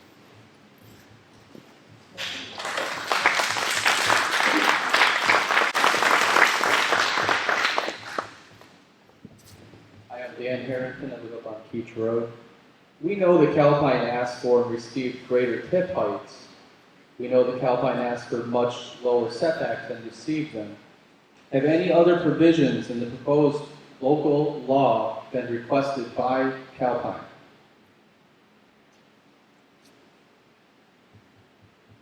I'll repeat the question. Have any other provisions in the local wind law been requested by Calpine? I would like an answer, please. They've given feedback just like a lot of people had. In fact, they've asked for a lot of changes, actually. They've asked for a ton of them. I don't, maybe a few of them have been considered. I couldn't say whether anything was changed specifically because of Calpine. But the board can help respond to that too. There were some of the changes in there that were suggestions, when we were delineating setbacks to roads, what was actually what were we looking at on the road, those types of things, and we're looking at rivers, ponds and stuff, what actually was going to be the beginning point and the end point for those. There were things that were suggested regarding clarification because some of the language in our proposal was inconsistent. Those were things that we did make changes on. The 676-foot number was kind of a random number. Was that number influenced by Calpine actually stating that number, and then we see that in the wind law the next time, our next meeting? Was that influenced by Calpine? Yes, I'm going to say yes. It was yes. Okay, we didn't have that information originally. That's fine, thank you. I don't know if irony is really the correct question, but when you look at the leases, the incredible protections that Calpine gets from their leaseholders is in place. Yet we ask for protections with our wind law and we can't get it. I just can't help but see the irony in that. I would like to know, why do the lease leases include a gag order. Why is that?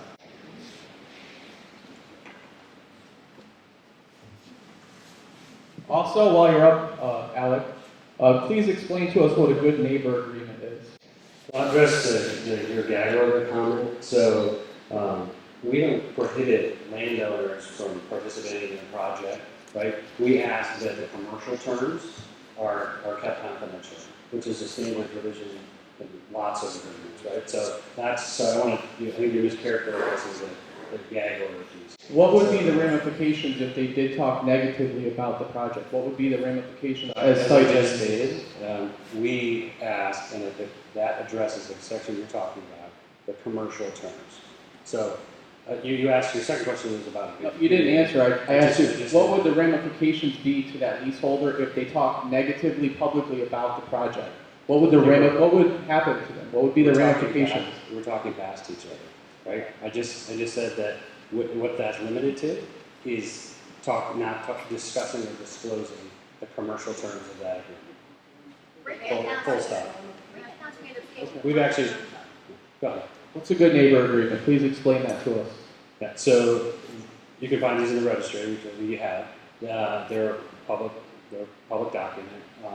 They address an agreement with the landowner that allows us to site a turbine less than the local setback associated with the project. For example, they become a participating project, right?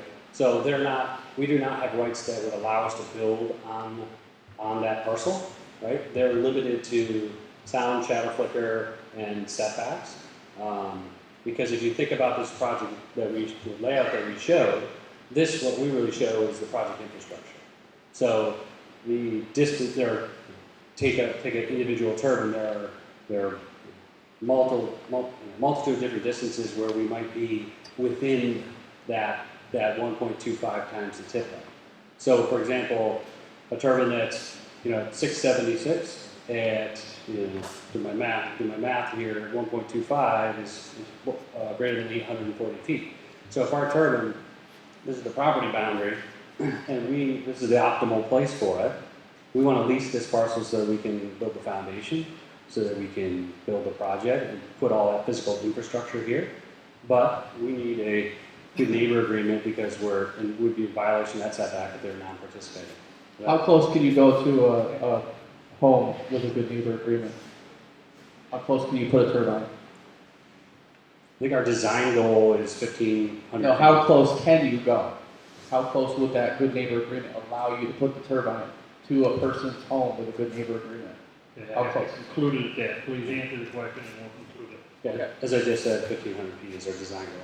I have one final question. He used most of my time with that answer. I just have We had 5 minutes. You say something? Come back up, Dan. Okay, come back. I haven't forgotten you three, okay? I'm still giving first shot to anybody that hasn't been there.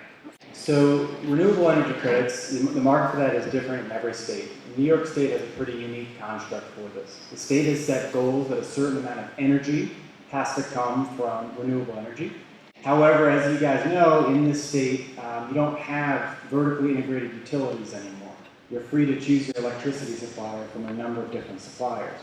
So that's led to basically a system where your electricity supplier that is supplying electricity to your home is obligated to buy a certain percentage of renewable energy credits to satisfy the state regulatory requirement. On the supplier side, developers of solar farms and wind farms participate in an annual auction process that's set up by the state. That auction process is basically evaluates all the projects against each other and awards 10-year contracts to the projects that the state deems to be the most likely to be successful in being developed, as well as offering the lowest price for their renewable energy credits. So we did participate in an auction for this project, as well as for other projects, and we were successful in getting a contract with New York State to sell renewable energy credits for a period of 10 years. Okay, folks, we're winding down, but I have three people that have been jumping out of their chairs, and we're gonna go 1, 2, 3, in the way that I saw your hands. You were first. Thank you. I remembered my question that I forgot from last time. I have a few questions and a few things to comment about, so I'm going to try to talk fast. My question was, at the last meeting, were you under the impression that the wording that you changed was regulating the capacity of the turbine farm at 50 megawatts for a normal period of time? Was that the impression that you were under?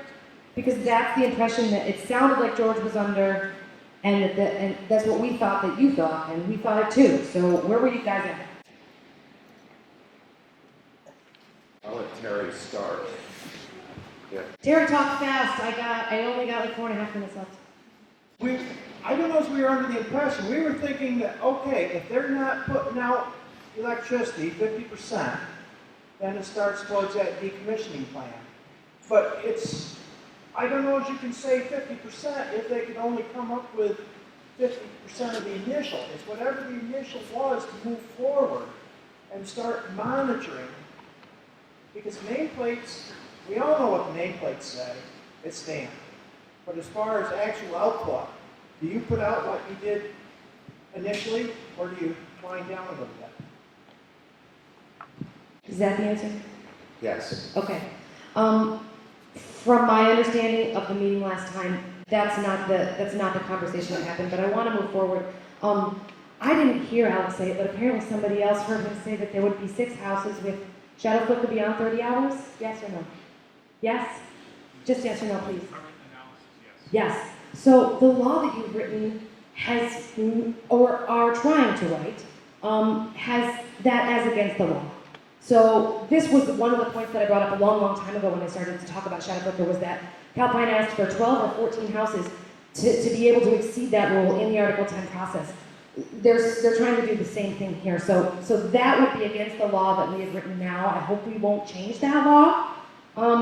The noise regulation that was changed at the last meeting that I discussed, that I was really upset about, the average equivalent night time, Calpine addressed it here tonight. They actually told us that the Article 10 process would not accept the wording that you changed the noise regulations into at the last meeting. So I want to know where that change came from. It was kind of abrupt in the most recent draft that we saw. Was that a recommendation from you? Can you? The annual equivalent average nighttime sound that was in addition to the last. Yes.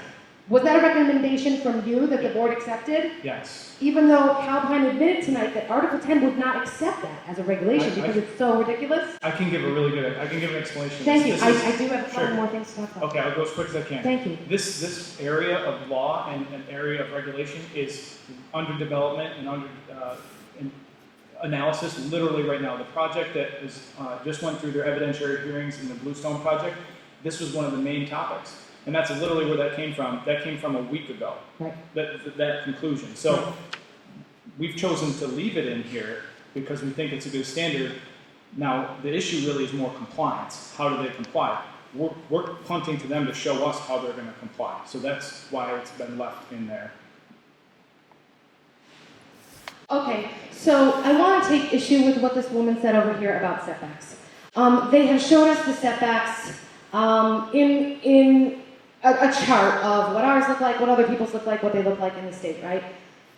He has also told us the setbacks. It's clear that the rules and the regulations that are being made here, that are being suggested to you, you're getting information from Calpine, you're getting information from an attorney who's also working with Calpine in the Bluestone project, but we've been keep trying to give you information that's outside of that bubble of somebody who's pro, somebody who's for. We keep trying to get you to hear the other side. When it comes to setbacks, I gave the town in March a huge packet with 4 or 7 pages of setbacks. There's regulations all across the state of New York. 1 mile setbacks in many towns in the state of New York. And whether that town has gone through the Article 10 process doesn't matter. The town was still protective enough of their citizens to write those laws. Pages and pages of setbacks that are 10 times the height. In the places where they live with the tallest turbines, they're 10 times the height. If you had read through any of this, you would notice that many of the communities that have been living with wind turbines have gone back to rewrite their laws to increase the setbacks because they have the experience. They know. So this idea that 1 point whatever times the height is the standard for New York State. That's what he's telling you. That's what they're telling you. That's not what the townspeople are asking you for. That's not what a lot of other towns in New York State, that's not what a lot of other states and countries and counties have implemented before. So we really want you to revisit that. We don't think it's a safe setback. 5 times the height has been included in many other establishments. George, you talked about the Enfield wind law again. I did get a chance to hear back from Beth, Mimi, and Jude about their wind law. Their wind law is really, really protective. Their wind law is actually being rewritten so that they can accept a developer in their area. And it still is very, very protective. I'm pretty sure that they have a property value guarantee in there, whether she said that they couldn't find the evidence or not. In the NYSERDA meeting that we attended in December, Bhutan, the state representative from NYSERDA, explained to us that when he was asked from a gentleman what the effects of his property values were going to be, Bhutan explained that there's often a curve, that property values have a tendency to drop when there's construction, shortly thereafter construction, but most of the time they go back up. So the state has accepted this, and I'm out of time.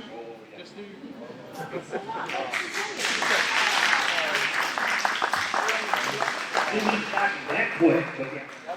You're next.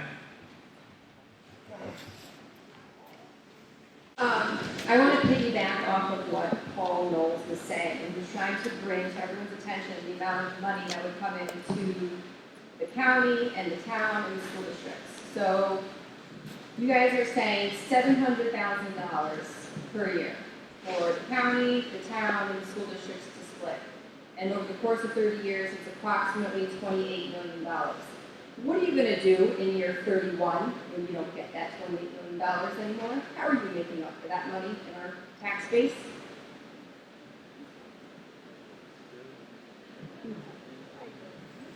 First of all, there'll probably be a negotiation at the time, because when the pilot ends, there has to be an assessment, and that's assuming that there's no changes in the wind farm. In some communities, they actually replace, put new ones in. That would once again involve a negotiation at that point in time. I know other communities have. We've seen some things about Madison County, and in speaking with the supervisor from Madison, they were satisfied with what was decided. I know in some cases you're going to see that the amount of money decreases, and one of the reasons for that is business models usually depreciate equipment. It's not worth as much, and then there's going to be a negotiation. I looked at some issues with the town of Fender, where there was a disagreement, I think, over when the pilot ended what the assessed value would be, and I don't think it's finalized in court yet. I know that the court, I believe, sided with the town. The wind power company may appeal the decision. So I'm not really sure I understand your answer. I'm talking about when the wind turbines are decommissioned, taken down, and there's no more money to be brought in. We don't know that that's going to happen. And so you're the saying town board at that time is going to have to, I'm going to say, have some plans. So you're saying there could be no plan to ever decommission these? No, I'm not saying that. I said the town board at that time is going to have to make decisions on how they're moving forward. I've made some suggestions, but I'm not going to be here to follow through with the financial end, to take a look at whether or not a portion of that money is escrowed and put away, so that there would be what can I say, a gradual increase in taxes that probably would occur over another 10 years. It's like any other thing. You can lose tax revenue. Bainbridge, that hit very hard when the Genesis plant was shut down, and they've only just settled on that. And I can add to that. I know what you're getting at. It's a very good question. So the concern here is that if you lower the tax levy so much that everybody's paying lower taxes, but then when it goes away, everybody will jump back up. So it's a really fair point. And when we get to the point of having to discuss what actually that income stream is going to look like, I'm really not going to start with the board yet, but eventually we're going to talk about they're going to need to look at the spending plan. They have to balance how much they use to lower taxes and how much they use to spend, so that you don't apply it all to lower than taxes, because if you do, then you're looking at a huge jump when it goes back up. If you spend it and use it to reinvest in the town, there's a balancing act that needs to go on there, and I haven't even talked to the board about this yet. This is something is going to have to happen when we get to the HCA pilot negotiation. So it's a really good point, though, that the board will have to consider. So we're just gonna have to figure it out as we go. Well, we do one thing at a time. We're doing the local law right now, and they haven't even approached yet on the pilot of the HCA, so, you know, that's the idea.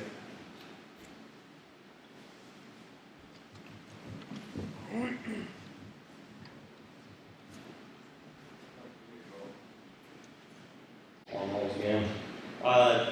And Jessica may have been confused. It's not $28 million a year, it's $700,000 a year, and it's escalating payments with inflation, which at the end of 30 years is about 1.4 million. I don't remember if I make calculation. But everything has a manufacturer recommendation. Time you work in ag business, tractors recommended for X. That truck is probably got a 19.5 GVW. All the town trucks, fire rating doors has a manufacturer recommendation. I'd like to know what the manufacturer recommendation is for turbine setbacks from houses and property lines.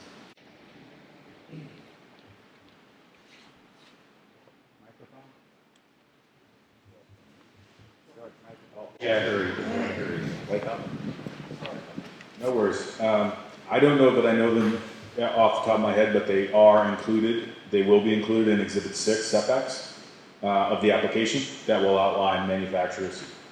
I think the general statement is looking at, when we look at Exhibit 6, is that they are generally less than this. If we're talking about property setbacks, they're 1.25. Everything I've read is like 1.1. Does that sound correct to you guys? Yeah. Is that what you've read too? Correct. It varies by manufacturer, but that's generally correct. And a question for the town board. It's said in town that if you're a proponent,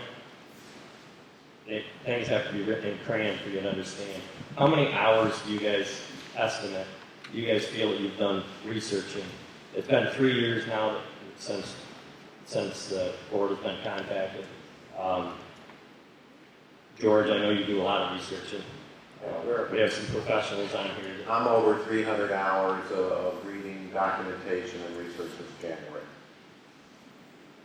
So you've done your due diligence to figure out what's going on. And after 3 years, you've been, it's been about 3 years since Calpine contacted you the first time. I would say I believe so. Okay. All right, thank you very much. Okay, we have gone over, I see one more hand, I'll go with one more hand, whichever one you want. You two are working together, it looks like, so I'll have one of you. And then we'll bring the public hearing to a close. Thank you. Quick clarifying question, George, we shared some questions with each other and we haven't had the opportunity to give answers to those. Did you want us to skip over? Yeah, but go ahead. You want to go through those quickly? No, I have other things to talk about. We kind of ignored that, and it's fine with me if that's what you want to do. But I just wanted to see. I don't want to ignore it. You sent me 3 questions. I'll answer them. You sent me 3 also, Sure. but I don't want that to take up the time that I have to talk about. Okay. Okay, so, hang on, I got it.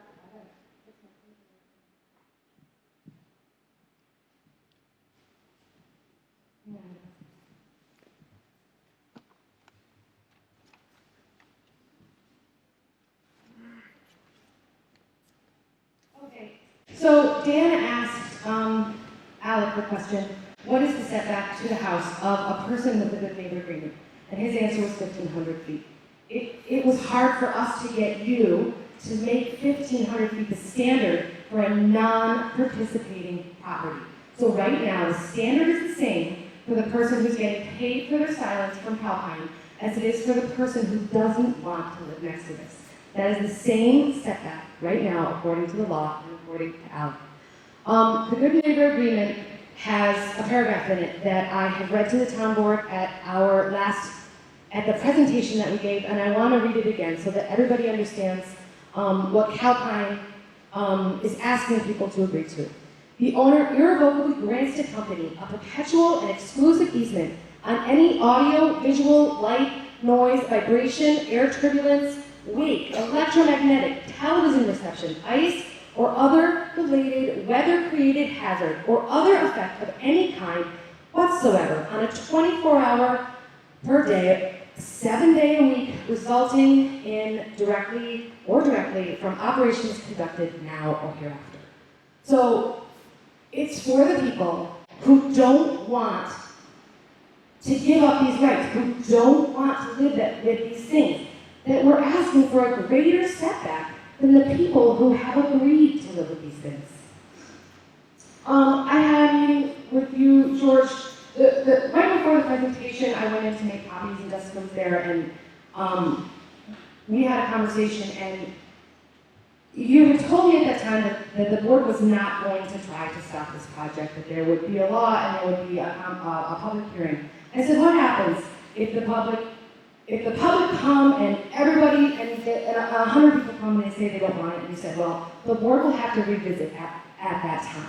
So we've come 100 people strong for months in a row, and we're still waiting for you to hear what we have to say.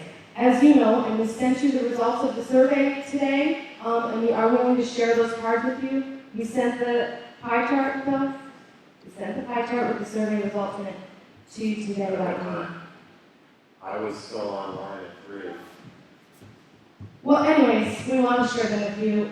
The results of the survey, and Bill wrote a nice long piece about how we tried really hard to make it fair and equitable and unbiased and all that. We got about 100 more responses than the town board did for its comprehensive plan. There were about 380 people responding, something in that. You can check your email and get it. 72% of the people who responded are opposed or strongly opposed to this project.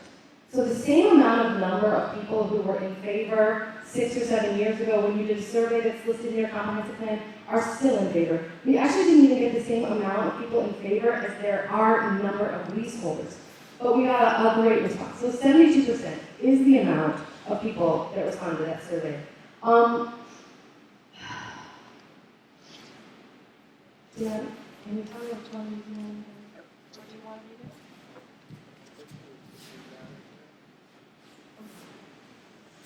According to Shenango County, 1,663 acres in the county is now devoted to industrial use. The Calpine project alone would introduce an industrial use in the project area approximately 16 square miles or 10,240 acres. According to Calpine's preliminary scoping statement, it would actually construct industrial components of this project within an area that's on 28,000 leased acres. Won't introducing this level of industry into Guilford have a significant impact on the character of the community? And I think one of the questions that I asked you also. Okay, go ahead. How is having this industry in our rural community, how is it relative to the comprehensive plan of our town or our county? Won't introducing this industrialization in Guilford have a significant impact on the character of the community, which is listed in our comprehensive plan that you're trying to protect? Do you want to take a stab at that? These turbines that are leasing leave approximately 18 acres. Of that 18 acres, only about maybe two acres probably would be used for the actual base and roadway. The rest of that land can all be worked as agricultural. I looked at one of the little falls, their cows grazed right up to it. They grow corn they're within 50 feet of it. So the land is usable right up to the turbine once they get the foundation in. That's going to keep it agricultural. It's only the, section that we're building, or the tower sets, which will be maybe 50-foot circumference, there won't be ag. I think that you're speaking from specifically an agricultural point of view, which is great because we have a lot of agriculture, but we have a character, a town, or a rural community. This is the question is, can you see that changing? That you know yourself, the website says, creative industry, beautiful, blah, blah, blah. How are we protecting the character of our town? I didn't get an answer. I'm waiting for an answer, but I need to close that. I think it's a very broad question. Number one, when we did the comprehensive plan, I think you know it was over 60% of the people were in favor of either strongly in favor or in favor of wind power. We have those statistics down in the survey cell at the town hall. What I'd like to do, Bill said you'd bring them in. Did you bring the survey things tonight so we could take a look at them? Okay, so. I did answer your questions, and I did send you the results. Okay. Sorry, can everybody hear what the response, question and response? Sure. I guess we're going to have to set another time up with the town board. Perhaps we can take a look at the surveys at our August meeting and the responses to the surveys. Question is it going to change the character? I'm going to say yes. It will change the character of the time. The character of Guilford has changed significantly since it was first here. The character of our communities has changed. You know, I taught at the Mount School. You know, I was in favor of the merger. I think it was still positive. But when you drive through Mount Upton today, I think the fact that that school is no longer there has definitely changed the character of the community. This is going to create a change. All right, with that, I'd like to close or propose, not my decision. I'd like to propose that we close the public hearing, folks. I'd like to also thank you for being so courteous and professional in your approach tonight. It's been a real pleasure helping you out. Thank you, Jerry, for moderating. Thank you, Jerry. Thank you, Jerry.